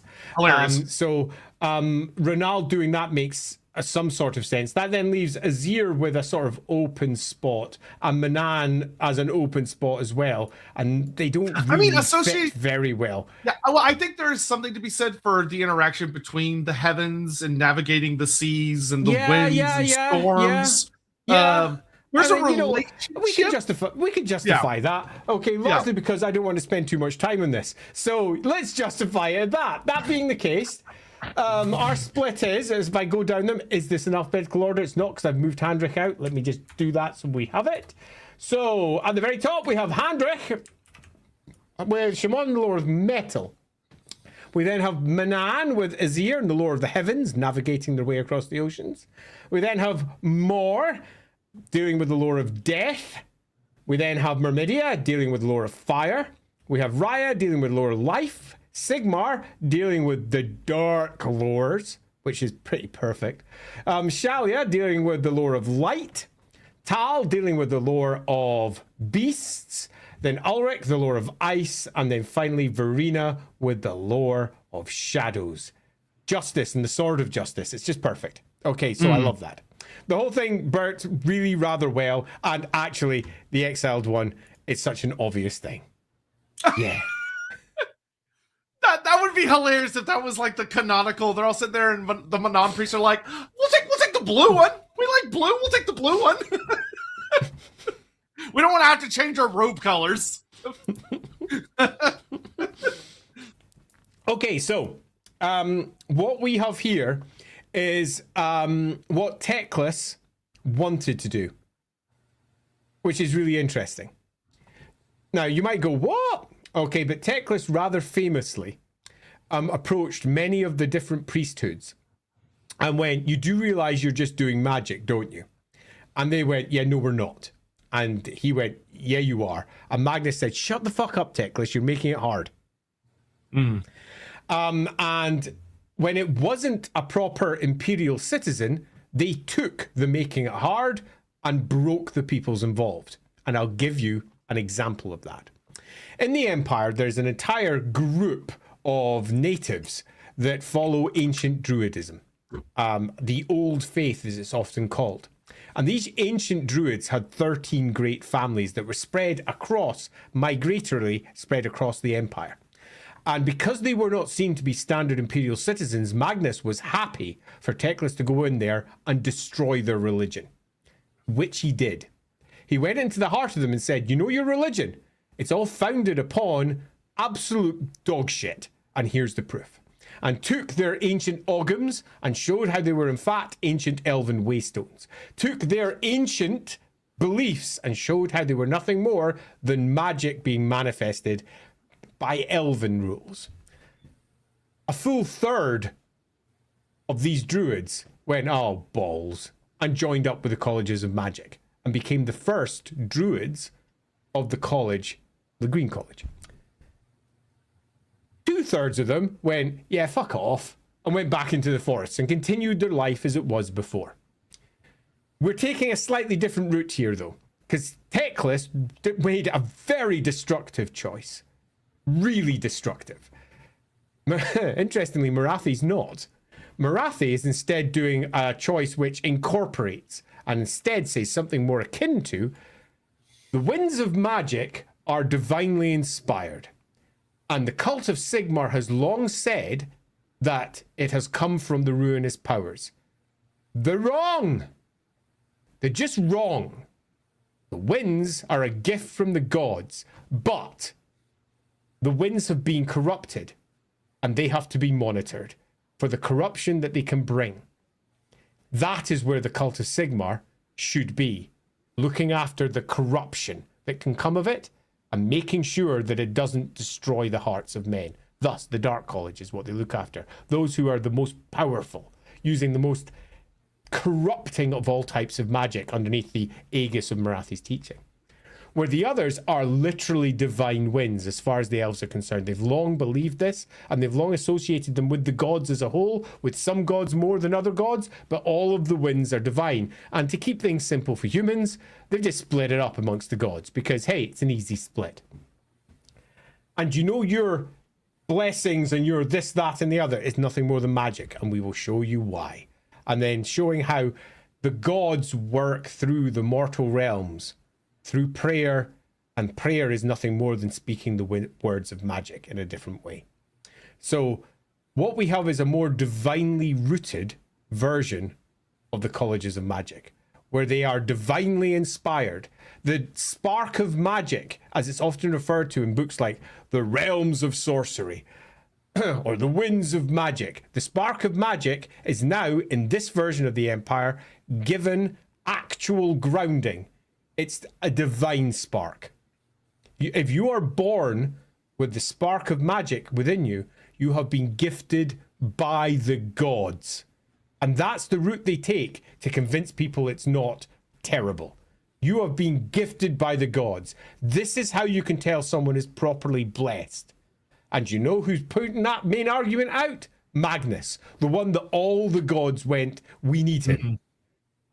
So the divine spark of magic is the next driver for our first new version of the colleges of magic. And each one of these colleges is grounded by one of the cults.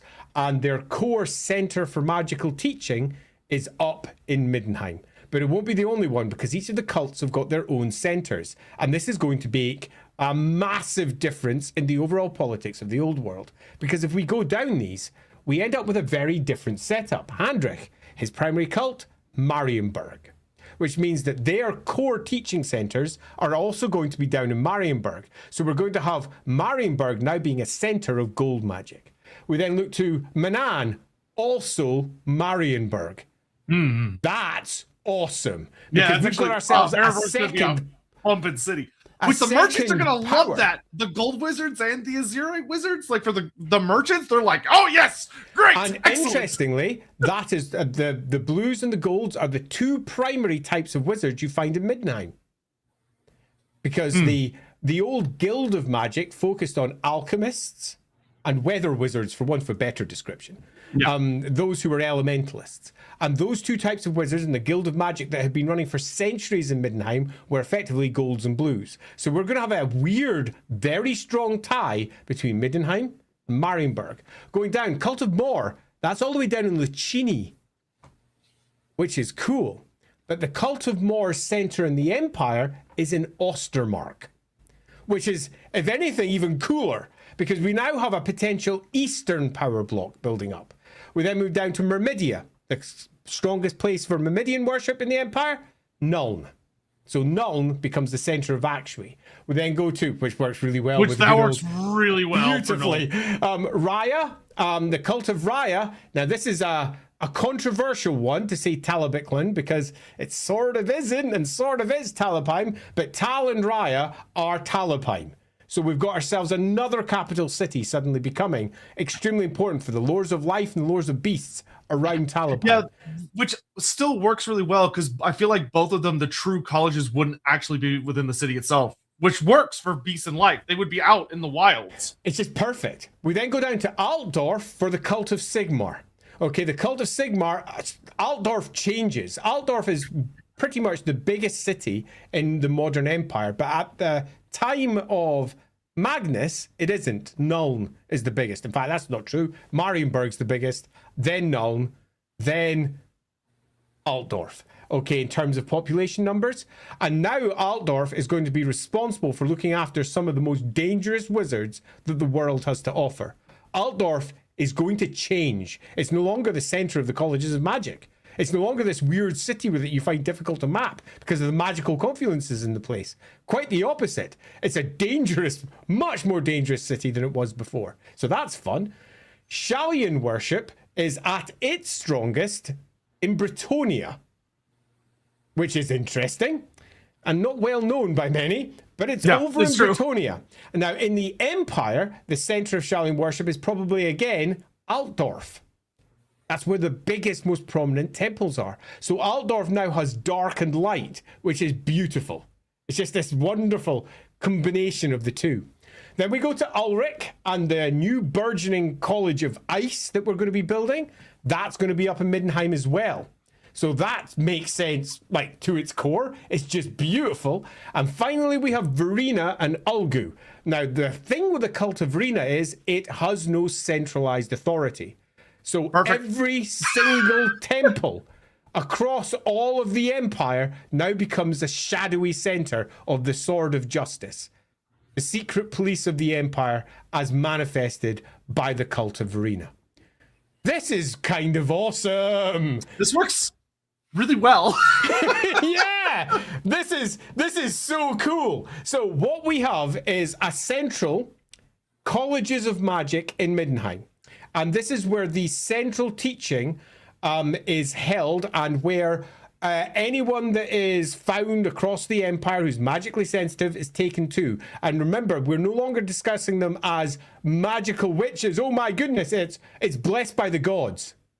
If you suddenly manifest fire when you're dreaming and you burn down your house, they don't go, oh shit, you're a witch. They go, Myrmidia is within you, and the burning fire of the sun. Myrmidia's calling. You must make the pilgrimage. You must make the pilgrimage now. You have to go, and then off you go. If, for example, you touch the grass around you starts to die and plants wither at your touch, instead of going, it's a witch, they go, more is in your soul.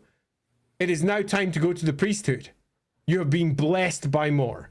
So all of the old manifestations of magic, which are seen as negative traits and the cult of Sigmar used to hunt down, are now seen as positive traits over the course of a generation of Magnus's rule, which we'll presume again will be about 60 years. So the course of Magnus's rule, the empire completely changes. Much like it did in the real world, Magnus's rule, it went from wizards aren't accepted to wizards are accepted. And when he died, they pretty much locked them up again.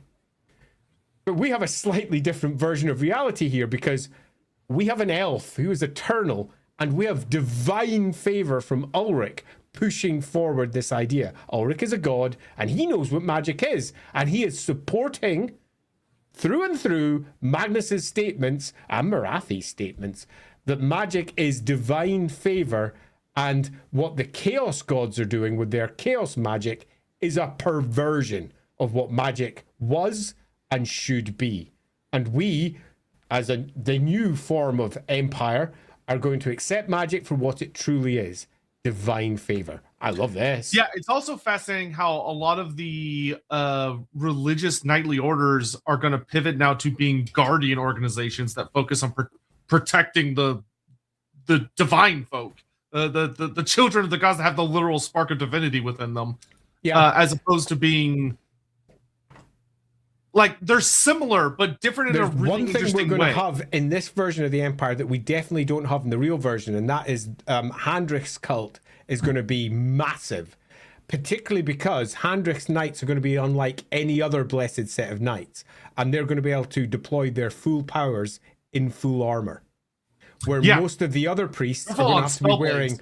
They're going to have to be wearing lighter armor, or in some cases, no armor, unless they want to do very petty magic. Effectively, divine prayers, the equivalent of low-level shitty magic. It's kind of good, but it's a bit shitty. But if you want to get top to toe in armor, you can only do that with the lore of metal, and the cult of Handrich can do that, meaning that their knights, when they take to the battlefield, are horrendous. Because they've got wizards in there in full plate armor throwing out spells. Something Lindsay pointed out that I actually really, really like as well is I think in this timeline, Marienburg's not going to leave the Empire. Oh, it no, has no chance such at all. Strong ties to Middenheim. To Middenheim, yeah. You're not going to have the we control the Reich problem that Nuln, then Altdorf, then Marienburg had. The having power in Altdorf always made Marienburg annoyed. But having power up in Middenheim, a very different type of power to their naval power, means that we're going to have a more active navy. We're going to have a navy that is being magically supported in a way that it wasn't previously.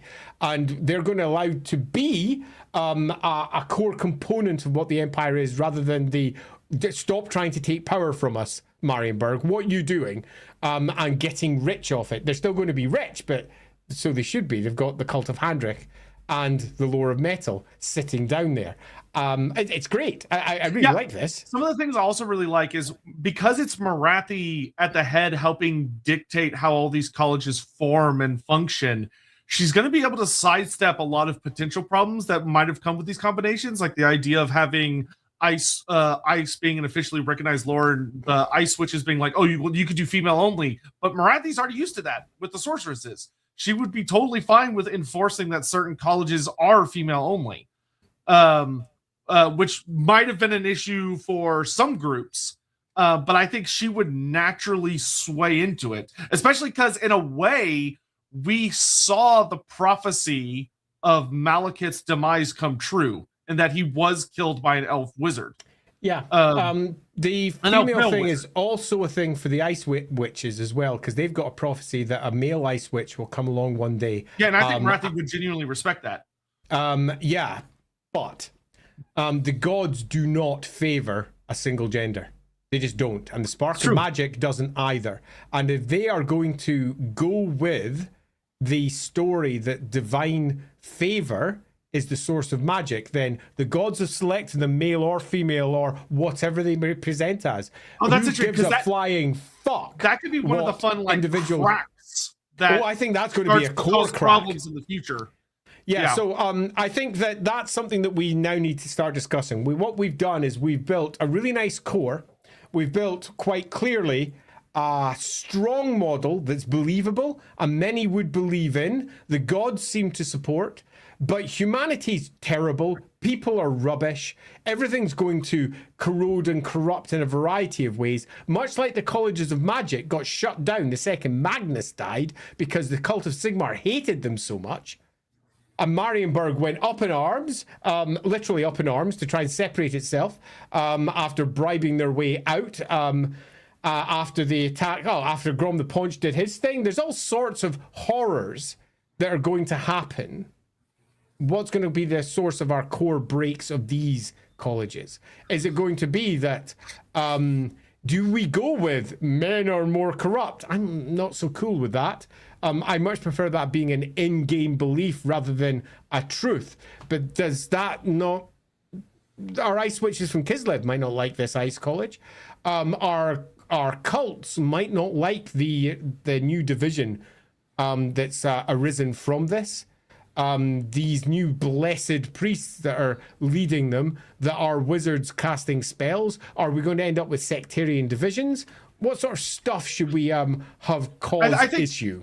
Yeah, sure. So I think this will be our next upcoming poll. I think one option that's kind of interesting that we've set up well is the colleges get involved in international scheming. Because you've got the Morians are so now deeply tied in with Death Wizards. So now there's groups from down in Talea that are manipulating that, or trying to manipulate that. You've got the Bretonnians so interwoven with the Light College and the Shalian cult that you have the forces of the Lady and other Bretonnian forces trying to manipulate what the Empire's doing. So like you have human politics on an international scale, Kislev with the Ice College, Talea and Astalia with the colleges of fire and death, Bretonia with the Light College, that it starts bubbling up potential issues. Because a lot of those ideas are going to be exported as well, meaning that the cults, as they are found outside of the aegis of the Empire, are going to become more powerful. It's very possible that you might find yourself an uprising of basically bright wizards down in Tilia and Astalia, because the power's been exported out and it's no longer got the oversight that it has back home, and it becomes, if anything, even more powerful. Meaning that the lands in the south suddenly have got access to a host of magical outputs that they wouldn't have had otherwise. I want to bring up one of the comments that are here because I think it's not... We chose Graven the Red for the wizards to be to be accepted as part of the priesthood, which means that your comment here, would the wizards lead or would they be mistrusted and watched? They're not mistrusted. They're not watched per se. The wizards are blessed by the gods, and some, those who are not clearly blessed by any individual god, okay, who are capable of dark magic or whatever, are very carefully watched over by Sigmar. The ones, which does leave us with, who are Sigmar's blessed? That's a question. Ooh. Yeah, there's actually a fun thing here. Benjamin Fraser's says, proposal, one of the more colleges gets accused of heresy and purged within a century of founding. It's not the Dar one. The idea... I think to understand this one, Benjamin Fraser, we have to quickly define what heresy is in the Warhammer world. And that is falling to chaos. Heresy is not just speaking against God or speaking against a particular god. It means falling to chaos. So getting accused of heresy is basically getting accused of falling to chaos. And this is something that I could think would be relatively likely for some, but that's accusing the cult of Tal of falling to chaos. That's a big thing. That's not a small thing. And if that is to happen, then we are going to effectively run straight towards civil war within the Empire in relatively short order. And that's not necessarily unlikely, because after all, we know that Morathi likes having everyone pitched against each other so that the strongest can rise out of the conflict. She believes conflict is an effective tool for creating and showing who is strong. And this is not an unlikely outcome. Yeah, interestingly, this is where I think problems that Teclis's solution ended up avoiding would start to show, of that things like figuring out who the Supreme Patriarch is or spats between the colleges is... There'll be no Supreme Patriarch. Oh, there just won't be there just one. won't be one. There's no need for one. Each of the cults have got their own supreme leaders, all of which are wizards. In that case, I think what you would see is no cult is supreme over any other. Because of Morathi's own nature and the fact that she's with the Ulricans, who are a group that settle a lot of disputes and concerns with challenges and violence. Yes, I think you would be more likely, in kind of a spooky way, to see the colleges settling their issues with really horrific, like, magical duels. I mean, they have that already with the Hall of Duels. But I don't think there would be a Hall of Duels. Yeah, well, quite. No, that's what I mean. I mean, previously they already sort of have that, but why are they going to settle any of their differences with that? What sort of differences are they going to have that aren't the normal religious spats? I think there's a real issue here. Magnus saw the sectarian divisions that tore apart the empire. The Wolf Emperor, Ulrich in the north, Sigmarism down in the south. Over in the east, you had Tal and Raya, and they tore the empire apart completely. It's why he builds the Grand Conclave. And the Grand Conclave is the heads of each of the cults have to come to the emperor every 7 years, and they have to sit down with him and say, these are all of our problems. They get solved, and then off they go back to their individual cults again. We're not going to have a Grand Conclave. We're going to have something completely different, because what we have now is the core military arm of the empire. Their main stock of nuclear-powered weapons, the wizards, are now their cult leaders. And cult leaders across the empire, which means they're going to have to be meeting all the time, and they're going to be meeting with the military groups. Are they now the leaders of the military as well, or are they weapons that are deployed by the military? As we know, religious figures tend to lead, not to be led. So it's quite likely what we're going to have here is the concept of the Reichsmarschall, the Midden Marshals, the Sturmarschals. They're going to be replaced by wizards. All of them, religious figures. Yeah, interestingly, I feel like one of the big challenges we would see, just because of the way humans are going to human, is that non-wizards would, like, especially elite. Let's just start calling them priests now, because they are. Yeah, priests. Okay. So non-priests. So the clerics. Clerics, so we don't need to be so gendered. The way I would foresee this is I feel the non-cleric various noble families would be bitter. Incredibly bitter. And there would probably be a very notable, like, building on the camel's back of non-magical people who absolutely fucking despise magical folk because of how much their power increases over such a short amount of time.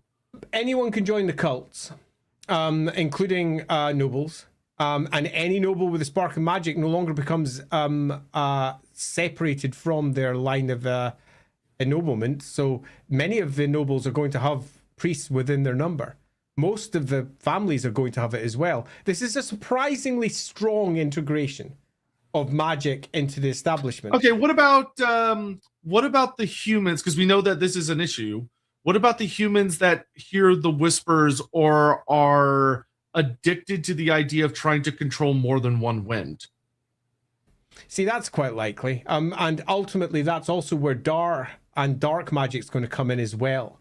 I think in this model, we have it covered. They go to Sigmar.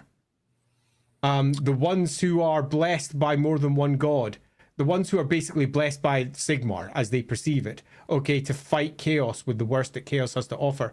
And remember, Dar is not pitched as chaos magic. Dar is pitched as the blessing of Hecate. So the blessing of Sigmar in this particular case.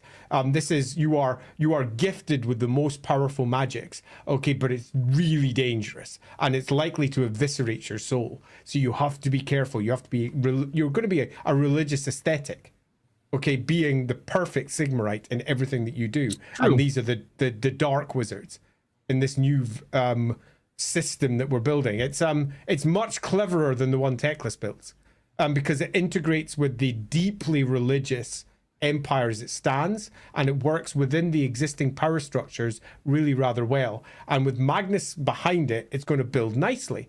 All of the various normal breakthroughs weirdly, the biggest threat I would see to this system would be like an emperor who's trying to control everything, like trying to tell the cults what to do, but like if it was a shitty emperor. But I think we should possibly take the same route that the real story, so to speak, is, and that is during Magnus's reign, it works. Yeah. Okay, so then we have to decide what comes after. Yeah, what happens after Magnus? Given where we are in time as well, we're also going to have to decide how this new version of magic and religiosity will turn into the vampires' impact upon it. Oh, right. And they I totally rise forgot. against it. We're gonna do our vampires. Oh, we can do that. I think if we ground let's this kill part off Magnus. first. And then, yeah, exactly. So Okay. during Magnus's reign, all of the bits and pieces of what we've just been discussing fall into place. And by the end of his reign, we've had an entire generation pass, and another, and another. Because it's not like the real world. In most countries in the real world, our power structures generally have a leader that doesn't last for much longer than 10 to 15 years.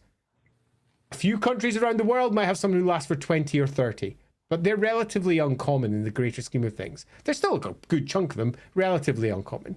Magnus rules solidly for 60 years. And by the end of his rule, so we're now talking about 2363 in the imperial calendar, for those of you who are looking at your calendar notes. By the end of his rule, he has turned a fractured empire that was broken, utterly broken, and he has reformed it entirely. He's built the state armies. He's rebuilt the cults. He's made the cults meet the leaders of the cults in Middenheim every year. All the heads of the cults have to meet with him, or the emperor, every single year. And they have to speak about the defense of the empire, because he, as Magnus at heart, is a Sigmarite. And Sigmarite believe in defense as a core single word line. Defense of the empire, defense against chaos gods, defense against the undead, defense against greenskins, whatever it might be. And each of the cults provides military support to the empire. They are an integrated part of the state armies. It might be better renaming them from the state armies to the cult armies, because that's ultimately what they are now. They're no longer armies purely of the state. They're armies of the cults supported by the state. So we no longer need to have ourselves a permanent army in place, which is what the state army model does. It means that each of the nobles have to hold a permanent army against potential invasion that could come, that could be called upon by the elector counts. In this case, it's the cult armies who are underneath the purview of the elector counts. So they can call upon these cult armies. And it also suggests we're going to have ourselves a bunch of priests, clerics, whatever they are, with strong military support now. All of the cults, to a degree, are militarized. Even the cult of Shalia. Now, you might go, that makes no sense. Cult of Shalia has been militarized for ages. They've always been healing soldiers. Because even though they hate it. that particular priest can't kill you doesn't mean she can't be healing and empowering a bunch of guys around her that can beat the shit out of you. So we basically made a better Warhammer, because there's much more war going on here, with much more war wizards and war magic. It's quite fun. We've got war as the core component of everything that works here. All of the noble titles are reorganized. Wizards, which used to be cut out of the line of noble inheritance, will probably be replaced by, when you become a cleric, a blessed cleric of one of the gods, you're cut out of inheritance. So you can't become both, because we chose not to have them be the leaders of the nation. That was an option, which means we're That was an denying option, that so we chose not to do that. So they are disinherited, but they don't need that power, because they now have power within one of the cults. And each of these cults will almost certainly have their own version of knightly orders that are designed to protect their clerics. Protecting the blessed servants of the gods are going to become a core component of many of the knightly orders. And all of the knightly orders that we kind of know are going to significantly change in terms of how they present. I think the only one that probably wouldn't would be the Knights of the White Wolf, who appear to be in almost exactly the same place they were before. That barely changed. Yeah, totally. So there is a whole heck of a lot of changes across the empire. But then Magnus did that the first time round as well. In our version, everything that happens is no different in terms of the scale of it, in terms of this change that Magnus wrought. It's a different set of changes. And at the heart, behind the scenes, is Morathi explaining, controlling, and truly giving them access to magic in a way that they would not have before. And a lot of the spells that she's going to be allowing them access to are not the techless version of spells. These are going to sometimes be cruel, burny, nasty. She knows all the winds of magic, every single last one of them, because she is blessed by the gods. She believes that. This isn't something she's going to be spinning. She believes she is blessed by Hecate. I think what's interesting about this reality is I think the common folk would genuinely be much more afraid of the various gods and priesthoods in this world than they are in the I don't think they're any more afraid than they would be before, because some will be benevolent, some will not. Some will be war leaders, some will not. I feel like I guess priests would be seen in a more fearful light because their capabilities would just be so much more beyond. That's the truth. Yeah.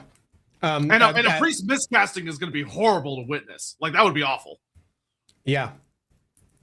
Yeah. Yeah. Love this. Okay, so we've got ourselves 60 years of loosely peace. It's not, because there's border conflicts, there's lots of issues, there's an awful lot of people who disagree with Magnus's new rule, just like there was in the real version, but Magnus put them down ruthlessly in the real version. A prime example would be what he did to Volfins. He summoned them all to Nuln and executed every last one of them because they dared to speak out against him. Magnus the Pious was already ruthless because he realized the alternative was the empire falling apart, and he had to stop dissenters. I think a lot of people would die in this transition. How ruthless is he going to be with Morathi at his shoulder? I would suggest much more so. Yeah, heads are going to roll. The heads are going to roll, and this empire is going to be a much grimmer, much more you need to bound together. And in some respects, you know the classic stereotypes of Sigmarites and how they're perceived to be relatively mean by many and just religious fanatics? Magnus the Pious is going to be more of that figure. Yeah, it's interesting. This empire in some ways is so much more, from a global view, it's much more secure and in some ways strong, but like zooming in on like personal lives, oh man, it's great. Like it's a rough looking place. But I think in some respects that speaks to what Morathi's like anyway, where she believes that any sacrifice is worthwhile if it makes... Yeah, personal freedoms are going to take a hit. Yeah, really. And there isn't a great deal of personal freedoms across the empire anyway.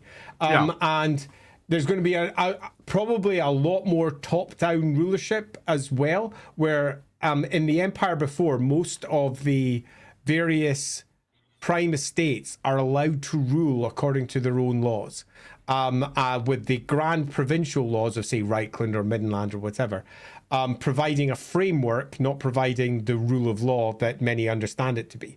Where this one, I think, is going to be, if anything, more organized. There's going to be a much more federal version of what the empire is. And a lot of the elector counts are going to have less power than they do in the other version, where the elector counts are as much of a problem in the empire as they are its saving grace. Where here they're probably going to have they're going to be defanged to give the emperor more control and to ensure that the empire cannot fall when Magnus dies. Now, I think, how's Magnus going to take his impending death? And he's going to get older and he's going to slow down and he's going to know it's coming. And how's he going to stop what he knows is almost certain to happen afterwards, which is the fallout of his death? Electing a new emperor, because he will follow the model that came before, because he believes in it. It is Sigmar's holy rule. How is this new empire going to survive? Is it going to survive? Where does Morathi sit in this? She has now ensconced herself in Middenheim. She is at the heart of all of the 10 colleges of magic. They're not colleges per se. She's at the heart of the 10 cults. It's 10, isn't it? Yeah. She's at the heart of the 10 cults, and helping all of them master magics in a way that Teclis never did. He gave them a basic curriculum and left. He just went. He gave them basic... if you want to know what Teclis did in terms of elven magic, what he did was he taught them how to be all elf apprentices. You're an elf bright apprentice. You're an elf grey apprentice. You're an elf death apprentice, so to speak, and never gave them the big shit. And the colleges figured out some of their own stuff at a later date on top of what Teclis offered, but the core Teclis teaching was really low tier. Morathi's doing the opposite. She's going, no, if they can take it, they're getting it. They're blessed by the gods, And it's up to them to purify their souls to ensure that they don't fall. That's what their cults are there to do. There's going to be a whole host of interesting interactions with the cult of Sigmar with this. The cult of Sigmar going around the other cults because they're being almost given the divine right to determine purity. Because that's what the cult of Sigmar does.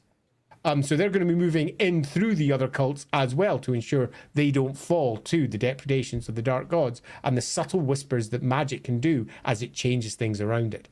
Yeah, this is a really interesting world. How's it going to fare when he's gone? I feel like that should be our next poll of how does the Empire fare after the death of Magnus? Yeah, okay, so do we keep it really simple for the first one? Do we just simply go, it goes bad? And we can determine what bad is. It could be uprising, civil, it could be external threats, could be anything. It works surprisingly well, which would be really bad for, say, vampires. They're not going to like that at all. So if you want, for example, a massive vampire uprising, go for it. Morathi's New World works really well. So bad, well, or somewhere in between. And then we'll build a story off that and decide which one. How does that sound? Yeah, I think that works well. Cool. So we've got, it goes badly, it goes pretty well, it goes okay. And again, just so we've got in our imaginations, this is an empire which is mostly frozen over its northern territories. It's basically one giant Kislev across the north now, perpetually frozen. Middenheim is a place that almost never doesn't see snow. Man, goes is one of those words where if you look at it for too long, it stops looking like a word. All right. Here we go. Polls up. We have a lot of super chats to burn through, so I'm just going to hop right in through them. Why does it make sense for Morathi to switch slash corruption in Total War, assuming it does? It's a reference to her role as the Cult of Pleasure from Storm of Chaos. So it's a legacy reference, and that makes it fun. So yep, Storm of Chaos. Hammond, far more effective. What, magical AR-15s? I mean, that's basically just certain spells would basically do that to you if you really wanted. In fact. Mickey Stopwatch, $20 for the Malekith redo fund. Please don't do this to us. we want to get around to it eventually. We're going to have to make sure we don't do small bits because people, like 20 people could come in with like $5. No, you want it. Put the whole thing down. It's got to be red. It's got to be red. It's got to be a red super chatter. I'm not counting it. Steven, in this case, Stephen Lucas can't stay. What about the ancient hedge wizard? The timeline always around roleplay GW knows ignores because only the cause was legal. We addressed that when we spoke earlier. They actually would have been folded much easier into Morathi's versions of the college. Yeah, she has no issue with them at all. Hammond is king. Which god would you care about the most? Manon, get out.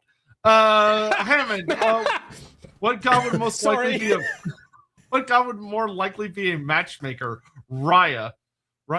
Is there another pun? Am I missing a pun there? Raya.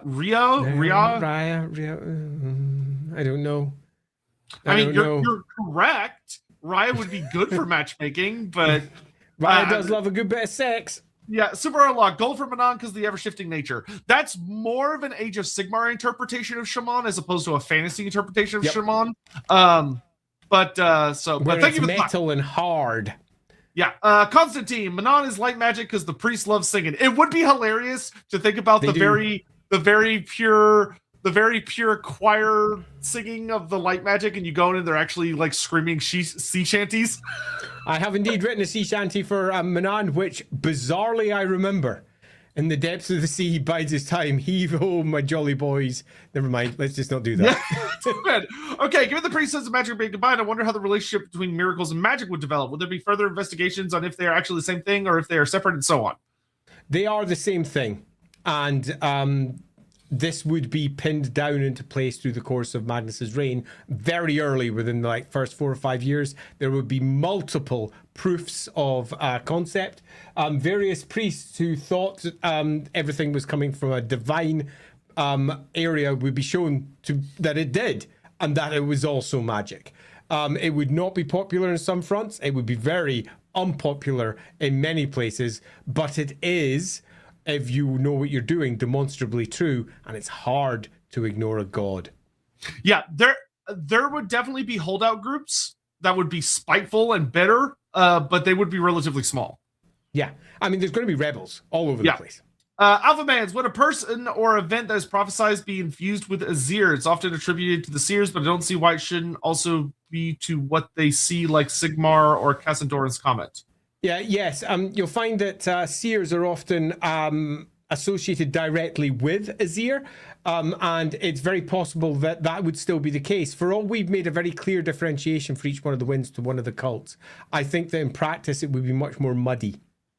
Some of the gods would manifest through. Mor, for example, has an entire section of his cult that is designated towards foresight and looking into the future. So I think that is a very likely outcome. I think that if we were to build this with more time, it would be more of a pyramid rather than a single pillar for each one of these colleges, for each of these priesthoods. So rather than just all priests of Mor do death magic, it would be most priests of Mor do death magic, but it's a gift of the gods. It sometimes manifests in a different way. Mor manifests with you with fire. Mor manifests with you in a different way. And perhaps this particular cleric, it deals with cremations. And this particular one is someone who can see the deaths doing the dooming. So it'll be one of the doomsayers and is crackling through with his ear. So I think each of the cults would have multiple manifestations within them from the different winds. Yeah, the different sects would actually be really cool within the various cults, like how they wield magic differently. So the cults basically would have access to pretty much most of it, but they would have a very strong leaning to one of the winds in each case.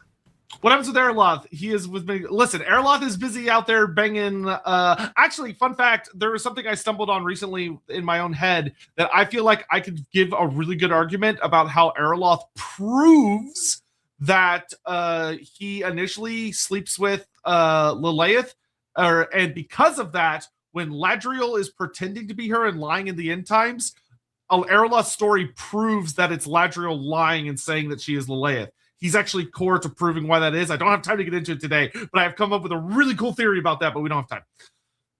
We are going to have to do our Ladriel stream again, aren't we? Yes, we are. Dominant, Dar works well for Altdorf as well, because you mentioned it sits on a confluence of magic, so it's a place where a bunch of different winds flow in together. Also, I think the pitch for Sigmar could be something like the winds were divine, but were corrupted unless used correctly.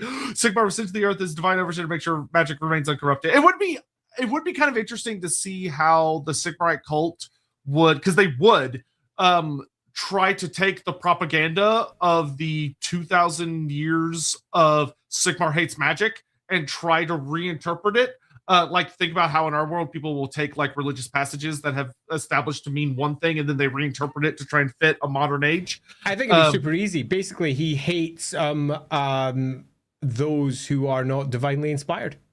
Yeah, but it would just be... So all those hedge witches out there that are just fucking around doing stupid stuff and messing around with their divine given gifts, they are the worst and they corrupt. And our God is all about controlling that corruption and seeking purity. And keeping the divine message clean. But in the River Reich, another college is formed. I don't know why that made me think of the old cartoons where they're like, meanwhile, in the League of Doom. Fishman, do. Sean Schultz, is Erloth the harem protagonist of Warhammer? Sure, why not? He only sleeps with 2 goddesses. That's not that impressive, okay? It's not. There are way more divine sluts running around the Warhammer world. All right, let's keep focused here.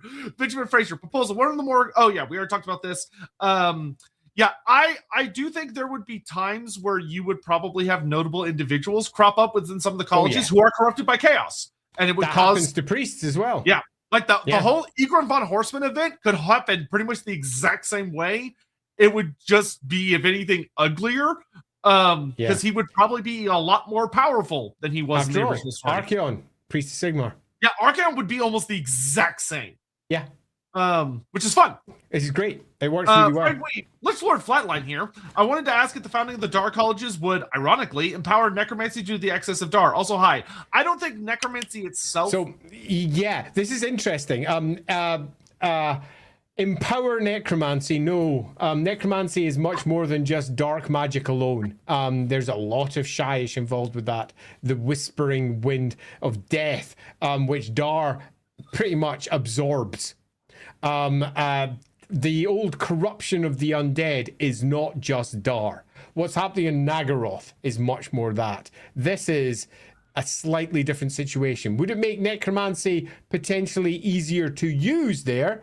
Potentially, but the amount of Dar would also push away at the edges of all the Shyish, so it makes it tough. Yeah, I completely forgot I was running a poll. I hope someone caught the, okay, thank you, Hawk did catch it. All right, I got the poll over on YouTube. Great. So, according to both chats, it goes pretty well. Excellent. Okay, so we can sum this up really easily. The Empire is strong, and the Empire of post-Magnus was relatively strong as well. So we have the real story, but it gets really bad rep because of what Grom did to it.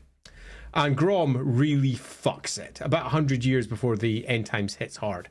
And the rebuilding that was required after that allowed Marienburg to get a very strong position where it separated out, because it had long harbored a whole host of problems with the Empire as a whole, particularly because it was ruled from so far away.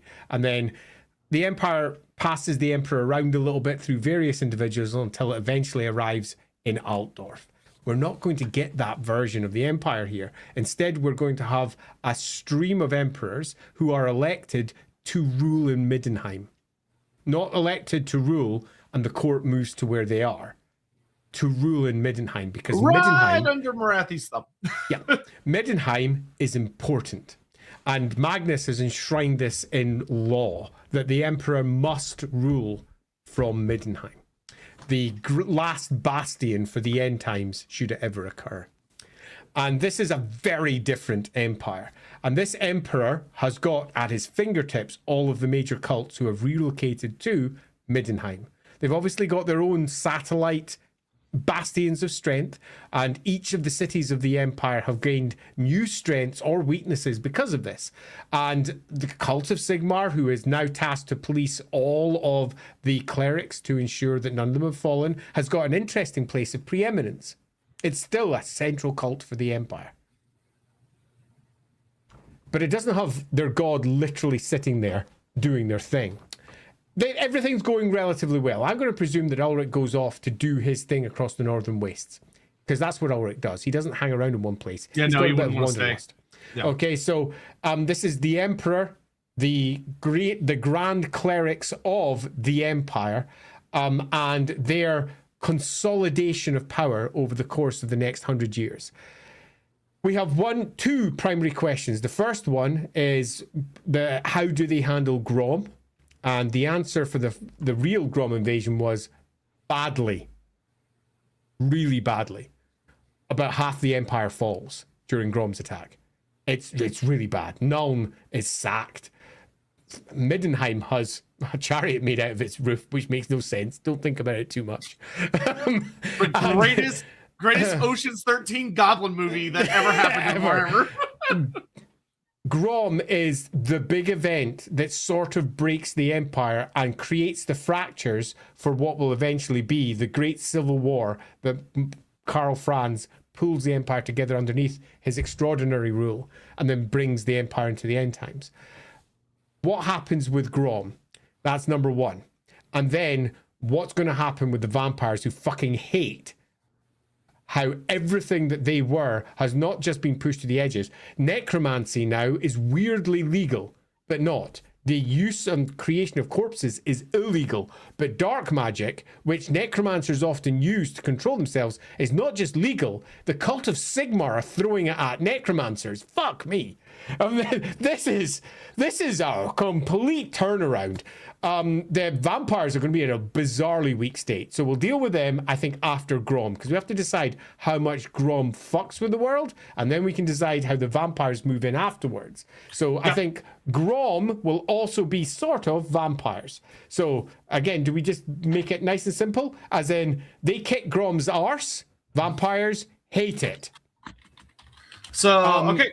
Let's do Grom first, and then we can do vampires. I think it's both at the same time, because it's gonna dictate how the vampires then rise. Because if Grom gets his ass handed to him, there's no great event that the vampires can then manipulate to their own end to start taking over the Empire. So Grom kicked in. It's a 50-50 thing. It's a hard fight, but Grom gets stopped in the Empire. Or alternatively, Grom does largely what he did before and sweeps through. Now, if he sweeps through onto the other side, that means the entirety of Magnus's project has failed. And Morathi has been effectively defeated. They will hold up in Middenheim as it goes by, and we are going to have almost certainly a civil war. Now, the civil war that happens in the real world is Marienburg separates. The civil war here is much more likely to be null. So if we have a sweep through, it's probably going to be civil war and vampires working behind the scenes for this.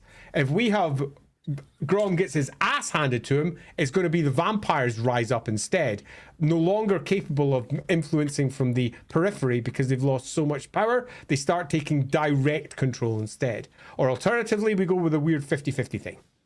Where there's a lot of fighting, it takes its toll on the Empire.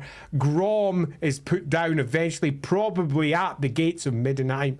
A massive fight there where Morathi is taking control of that fight too. The goblins, in many respects, have it harder because of all the ice and all of the snows that they have to fight through up there. It's not natural green skin territory. Okay, so we got 3 choices. Get your votes in now. Go for it, well, then. I try to get caught up here. N7, something that might tie to the whole men can't be trusted with magic thing is the Neolithic Y bottleneck that happened to IRL. Perhaps it happened to Gospodars. Maybe terrible Wizard Kings start to rise again. I don't know what the Neolithic Y bottleneck is. That sounds very interesting. I have no idea what that is. But it does happen with the Gospodars. The Gospodars are largely now led by witches, the ice witches. Yeah. They have wizard queens, really. That makes sense. The idea that the destiny that we've laid out could result in ramifications, like the idea that a male ice witch does rise because of the colleges and ends up becoming a severe problem. Absolutely. Definitely. And I think that'd be a fun outcome from this.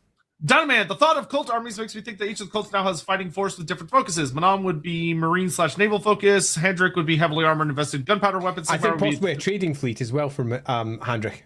Yeah, Sigmar would be a defensive force, so on. So I'm not sure about what the cult army would more look like. Honestly, it'd probably look very similar to the one that already exists, because the College of War and the Death College are already very good friends. And if anything, it would be a much more militarized organization, which means Sylvania is going to find it much harder. The Vaughn much harder. Interestingly, this kind of works well for the building intrigue with Neferata, because the von Karsteins in this timeline are so much weaker. Like, Manfred will basically have to go to Neferata for help because he's just outgunned. Yeah. King Eggs, yay! More knightly order like the Knights of the Arrow under the Amber College. Yeah. Ours right. Hey guys, finally caught you live. Well, hello there and welcome. So sorry it took me forever to get to your comment. I have an off-topic question. You mentioned multiple times that rebels have revolutionary strength in Tzeentch. By the same logic, wouldn't stagnant social structures strengthen Nurgle? They can. Yeah. And the despair that can come from that should you be held underfoot. Again, though, you've got to remember that the Warhammer world, unlike, say, for example, the 40k world, is much less dominated by the Chaos Gods. 40k, pretty much every single last iota of a particular emotional place goes to that particular god, where in Warhammer there's just so many more gods. It's a much more complicated place where it's not as simple as the Chaos Gods are reigning supreme when it comes to all of this despair or change or anything else, but it does feed. Yeah, get your votes in, people. We're almost done with we're getting to the end here. We're getting up to finale times. So get your votes in. Wolf. Remember to like the stream. Morathi tells you to do it. Thank you. Thank you very much, Wolf, because we always forget to say that shit. Yeah, please do hit the like button. It helps out a lot. And also, it really does, particularly because there's not actually that many following the Lorebeards channel. So the more of you that come in and press that follow button, the more difference it'll make for our algorithms. Thank you very much. Yeah, and also, please subscribe and also share us and your friends, or post our streams in your favorite. If you have a favorite Lorebeards episode and you want to post on your favorite subreddit and be like, "Hey guys, what do y'all think about this?" We'd really appreciate that if you'd consider spreading us out to your favorite communities. We would appreciate it a lot. Friend Trader, we'll do yours then. Does Morathi Does Morathi cast magic with her feet? You know, I've never thought about it. I've never once in my life of all the last Quentin Tarantino's Morathi. 4 years of dealing with Warhammer, almost quarter of a century, I have never considered that. She could, probably. That's my favorite comment in the evening. Somehow that's never occurred to me. I guess that says more about me than I thought. All right, and that is time. And it is very strongly in both chats. Grom is rather soundly defeated. Okay, love it. Let me just also bring that one. Morathi just packs him on a boat and sits him. Because, the result is, it's relatively close. 50-50 came second by only 6%. So we could build that into the story. I think that's quite a clever idea, Brendan. Really like that one. Thanks. So, again, because of time, Grom's attack comes, the Great Mighty Wa. Now, there's been multiple border attacks of various types down through the years, but this is the big test. This is a proper empire-ending event. It could wipe out the empire. Grom's Wa, as we covered in our Grom scream. It was a bit of a scream. in our Grom stream was enormous. And the damage it did to the Empire was almost incalculable. But this version of the Empire is a little bit more prepared, a little bit more together, a little bit more grim, a little more policed, but certainly its armies are more organized. And it's a tight battle because we didn't go pure. It's a walkover. We got 50-50 really high. It's tight. It's dangerous. It's hard. So it does suggest then that the fighting is difficult. But the fighting should have been much worse as far as, for example, the vampires are concerned. And it is concerning to see how effectively the armies, the great religious armies that are out with their banners to the gods, as they're calling down the gods' own powers from the skies. But they're not doing it in the way that used to happen maybe a couple of hundred years ago, where they would pray and some sort of result would occur. Instead, they're the ones doing it, bellowing prayers and pulling down and forming great thunderbolts or comets from the sky or whatever else it might be. And they're winning. And the orcs are pushing. And I think there's something too.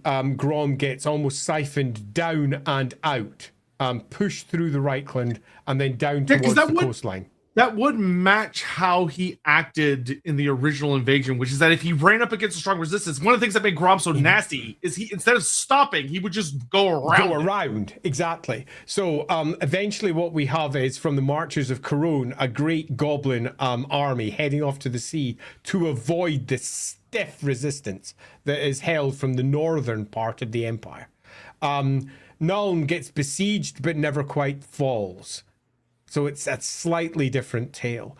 Altdorf never gets sieged because they move through the Vorburg land instead and in through the Reichland forest. Because it always has to happen. Ubersreich is razed to the ground, as is tradition. Ubersreich goes because fuck that place. Tradition, Bergenhafen gets flattened as well in the pass-through. As does other various large cities down in that part of the empire, like Weberg or any of the others, doesn't really matter which, moves along the Vorburg land down into the borderlands over by Bretonia, and then from the marches of Bretonia heads out to sea, which is exactly what Morathi would like to see happen, and is also exactly what their shaman wants to happen, because he wants to get over there, as we discussed in our Grom stream.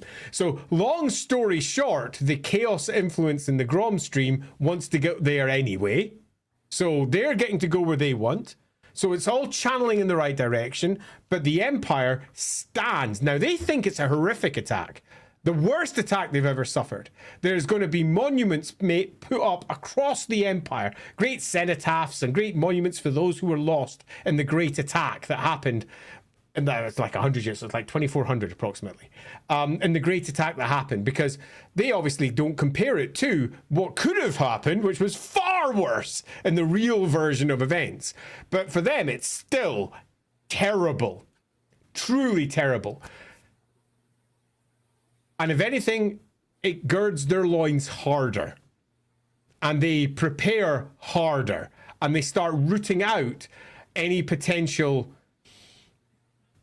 attack that could occur with more, let's say, Sigmarite passion. I think something that also would have been building up since Morathi took her place in Middenheim is Morathi would have been literally one of the very few individuals old enough, experienced enough, smart enough, and magically gifted enough to sense Neferata's influence, to know that there is a web of power stretching over the various nations of men and beyond, and knowing that there's some force that she is then playing with, because that is Morathi's game. Like there is this entire time over the last 100 years leading up to Grump's invasion, there has been a war in the shadows. Yeah, there has. And it's a war that I think Morathi's currently winning. Because they're aware of it. Yeah. And the priesthood are particularly difficult to influence. And the Lamians are on the back foot. The Karsteins are as good as nailed into place and getting pushed out, which I think leads to the inevitable, because of the option you've chosen, joining of the Karsteins and the Lamians. An alliance neither wants. But an alliance that for the Empire is one of convenience. The enemy of my enemy, basically. And they are very much in a desperate place, which leads to ultimately the push of the vampires to try and break up this religious hell that is now beginning to build in what is the Lamian borderlands and the Karstein heartlands. And they are losing. So it's time to turn this around and do it subtly, because Lamians, after all, or not so subtly, because Karsteins, in terms of how they're going to build up our next rising, and possibly even the resurrection of some of the older vampires. Some proper desperate moves, maybe even Conrad, in that horrific vampire being brought back to possibly just chip at the sides and create a massive distraction, while the rest of them can hopefully make inroads into what is becoming a very powerful empire in terms of at least its anti-vampirical stance. So the question is, how do we want to, because we've got to get this story beat in place, how do we want Morathi? I have a very stupid idea that's very funny. Okay, go. Let's see what your first choice is, because I've got a couple. Let's see what your one is. So my first choice would be that Neferata realizes that she sees the turning of the tide. She feels the whispers that Nagash is planning to return to the world, that things are starting to rumble. And she knows it's now or never. And Neferata does a lot of what Andy suggests, and the vampires make a huge play in the east, a giant play in the east, between maybe they expose a male ice switch so the Kislevites get really pissed, and there's interesting fighting between Empire and Kislevite forces over there trying to murder all these male witches. The vampires are attacking Ostermark to try and wipe out one of the colleges. Sylvania rises up. Manfred returns and brings back his brother, who's unleashing shit in the south. But it's all distraction. It's all smoke and mirrors. And what it's really about is Neferata knows that there's one figure she needs to take out to put herself in a position of power. And she goes personally with a group of her most trained, stealthy assassin Lamians to try and take out Morathi, which leads to a Mr. and Mrs. Smith scenario. Love it. Okay, so that's option one. Let's go with option two, being almost exactly the same story, but Neferata realizes she's already lost and makes a deal with Morathi at a distance, betrays the Karsteins, and puts them down. Ooh.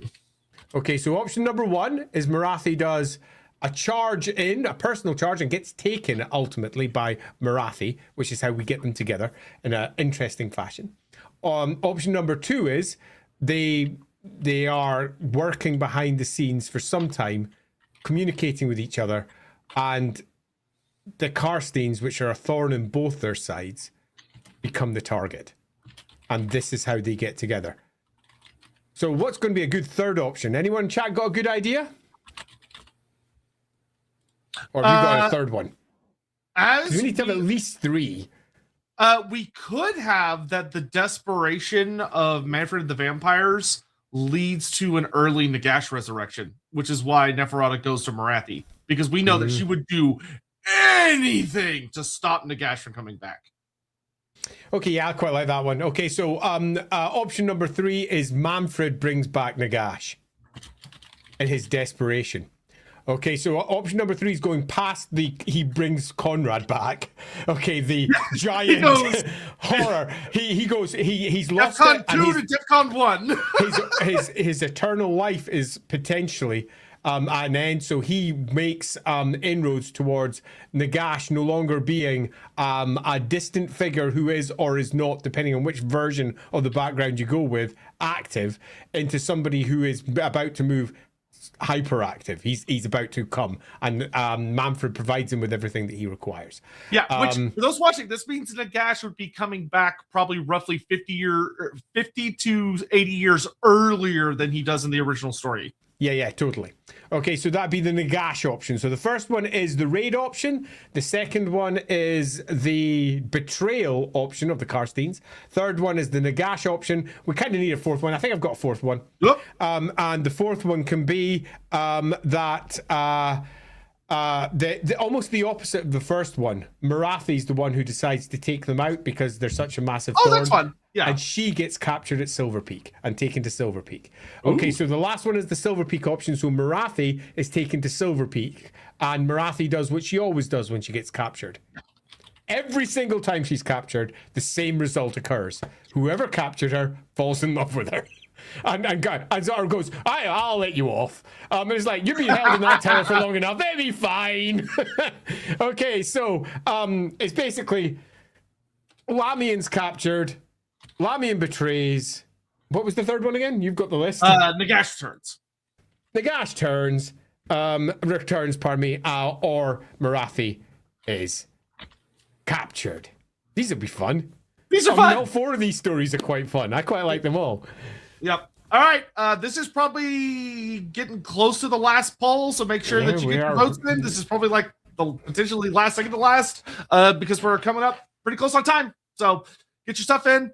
Let's see. Raya, a dating app for celebs, and it's a dating app. I don't know that dating app. She shows you how much I know about anything, really. Good one. Thanks, Hammond, for clarifying that. Intense ultimatum. Update my halfling team. The Bogglewort Packers won 3-0 with 7 casualties. Hilarious. Oh, against a gnome team. Halflings versus gnomes.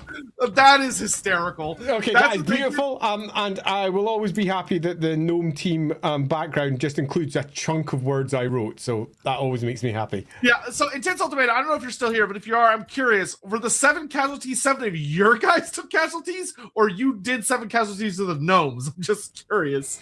But that is hilarious. Congratulations on your win. Well done. Zero Daimu. Did Malaria stay dead? He died. He died. We decided that yes, he escape carded, but he's basically not coming back because it makes for a more interesting story for what we have over here. We could bring him back again, but that adds a whole extra dynamic, which would just take another 2 hours. The TLDR is him and Teclis like kamikaze very strongly. Yeah, totally. Massive Derp, here's some pounds for the last Morathi topic in the foreseeable future, or those are euros probably, I think, actually. Will be fun to rewatch at the beginning, having seen the end beforehand. Oh, well, thank you. We appreciate that so much. Thank you. Appreciate it. What outfit would Imperial Morathi be wearing? Probably a lot less than most people in the Empire do. I actually think that this is an interesting question, because I think that much like the Countess of Nuln, Emmanuel van Leibowitz, as we move towards the end times, changed imperial fashion because she moved increasingly more scandalous in an attempt to basically control others socially. Morathi will be doing the same. I think imperial fashion and the fashion that comes from Middenheim will be very different to the fashions that we've had previously. We'll have an entirely different Middenheim would be so much more important to Middenheim like the would be Southern such a cool culture. city in this setup. What? It'd be a kick-ass city. Yeah. I really like it. congratulations. That's insane. Oh, just well done. Yeah, just Good well job. done. Make sure you get your votes in. It's almost done. Sardaukar, first time catching you live after years. Well, welcome back. Question about ogres: do they have slight regen or just tough? Why are they so catch up on injuries, loss of limb, etc.? Also, much respect, Sotek, for knowing and liking Worm. Worm's great. I wouldn't say they have a natural. They have a lot of blubber. They have a lot of blubber that protects them. It's not just blubber; it's muscle and blubber. It's a weird ogre situation. But they live very hard lives, so they're used to a lot of. They're just very tough creatures. They're tough. It's not really. They don't have regen. They've never had regen as part of the rules ever. They're not like trolls, but they are super tough. They can take a lot of damage. Yeah. And then last one before we'll get into here. Super Orlok. Neff doing Morathi like she did Malekith would be funny. Neff. Neff. It should be with an F. Doing Morathi like she did Malekith would be funny. No. Okay, so that is time. All right. I think this works really well. So in both chats, Neferata betrays the Von Karsteins won, but immediately following it was that Nagash at least tries to return. Although YouTube has Manfred just bringing back Nagash winning. Does it? I just looked at it. It just changed. It literally just changed. I watched the number change as I looked at it. Oh, it changed as I hit in. It's really random. It was like heavily on one side and suddenly is the power of Nagash. That was crazy. Okay, so I think we have a quite clear conflation of stories here. Oh yeah. Where what happens is Manfred, in his desperation, reaches out to the Lamians. The Lamians and the Karsteins make their big bid to try and destabilize and bring down the Empire using their own unique powers and capabilities. Some doing it from within, others doing it from without. This also stirs up anti-Empire rivalries with places like Kislev, Bretonnia, elsewhere. They're basically trying to create a big state of perpetual war to keep this religious rising down. But the Lamians, they ain't in it. The whole thing is one big lie. What a shock. The Lamians are doing this to effectively bring all the Karsteins out from the woodwork so they can be cut down. Manfred, upon witnessing the horror show of everything that he had set up beginning to crumble, then falls back on trying to bring back Nagash. He falls back on, if anything, the most desperate of plans. Reaching out to Neferata was already bad enough. That was already beyond the pale for him. But the betrayal of Neferata was enough for him to just go, nah. His failed attempt to bring back Vashanish, to bring back Vlad, nah. His absolute inability to bring back Isabella, nah. The whole thing has gone wrong, and he goes for the last desperate bid, and that's bringing back the Lord of Undeath himself to his full power. A distant figure who is far from here. Oh, yes. And I will love that. You could just imagine Manfred sitting there after all these failed rituals that the Lamians have cleverly sabotaged, just sitting there wallowing, knowing that he's been outplayed, and then Archon the Black just shows up out of the shadows and is like, I have another... I can help you. And Manfred's pride being that he would rather screw over everyone than admit that he's been bested here. Yeah, and he has. He's been completely outplayed by two of the best manipulators on the market. Two of the best manipulators who celebrate in classic fashion wherever they choose to celebrate. Whether that is Silver Peak or Middenheim, it doesn't really matter. You can use your imaginations to determine how exactly they celebrate and how much blood is involved. But given just how sanguinary both of their tastes are, one is going to presume there's a lot of blood involved. So what we have here is a meeting of two great minds, and those two great minds realizing the threat that the other poses, as well as the potential advantage advantage that they pose, they sit down and they do what great minds sometimes do. Come to a merging of minds and accepting they both have the same outcome in mind. And that is to stop chaos and to effectively rule. One wants to rule from the shadows, so does the other. One wants to stop chaos, the other one has no interest in chaos winning either. And ultimately, they have many more things in common than they have on the other side of the cards. So, yeah, let's get down on anything that's chaos, small c, something that's bringing a destabilizing influence and bringing proper stability into the region. And that means getting rid of the Karsteins, which they do because of your vote. Yep. And this sets up for a very fun big finale scenario of, in this universe, you still have all the exact correct ingredients for Archaon still happens. Egrim von Horseman still happens. Nagash returns down in Nagashazar instead of up in Sylvania. Earlier too, so before the great rising and swelling of chaos with Archaon. So we're going to have a more powerful Nagash. Yeah, and he can place. He doesn't have to rush. Yep, no rush. He takes his time. He can make his maneuvers much more slowly and much more carefully, and perhaps choose better people to represent him out in the world, other than the crazy choices that he made for his representatives, some of which are just stupid. But let's just not think about it. It's just the only undead characters they'd bothered to think about. He's got a better setup in general, and it's not reliant on just people who have come from the old world, because he's not just an old world character. I'm really liking loosely what we have here, because we've got ourselves a far stronger anti-chaos world than we did before, which is not what I expected actually when we were first considering this. Because Nagash is not also interested in what Chaos wants.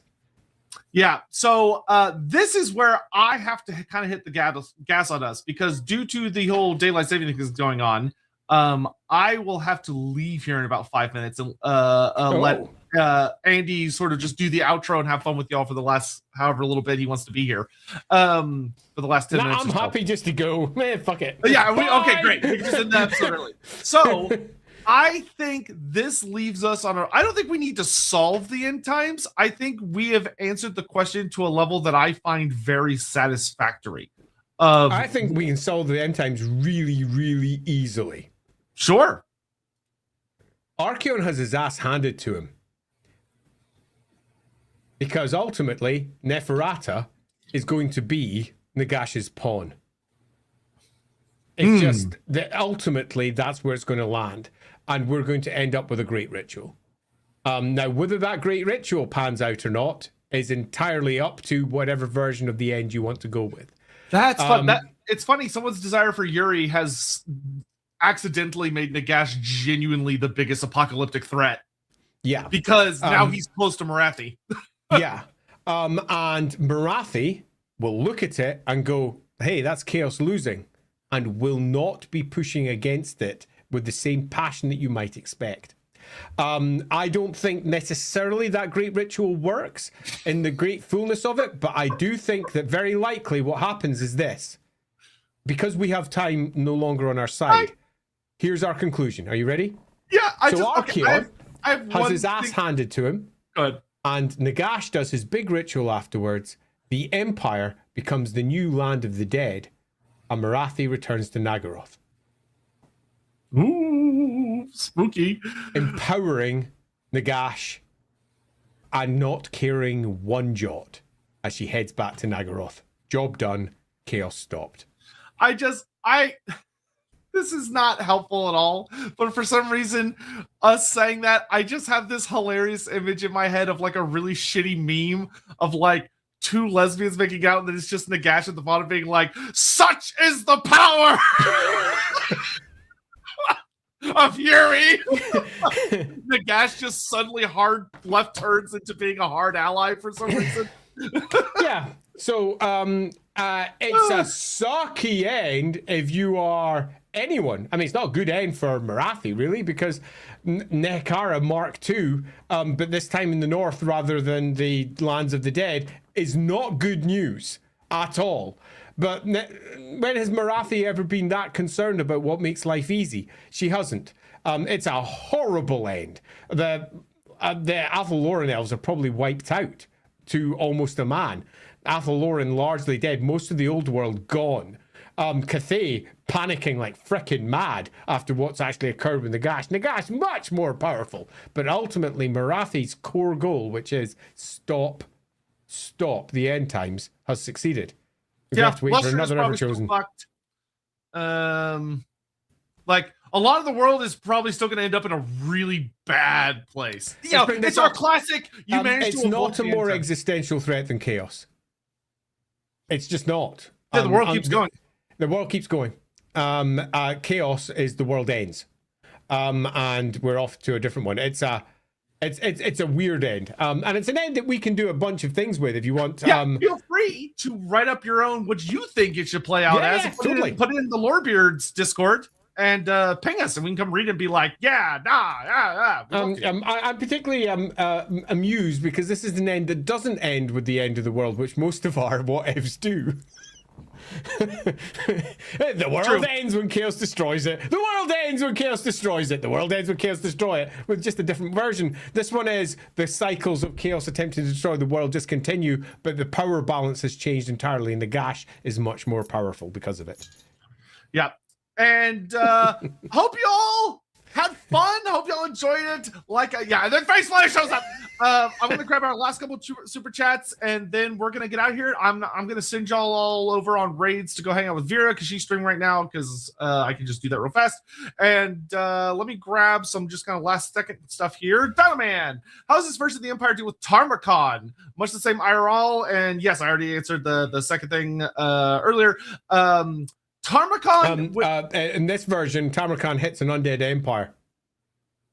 Yeah, that's true. Tarmakon would actually be halted. He's already gone. Yeah, no, because after Archeon,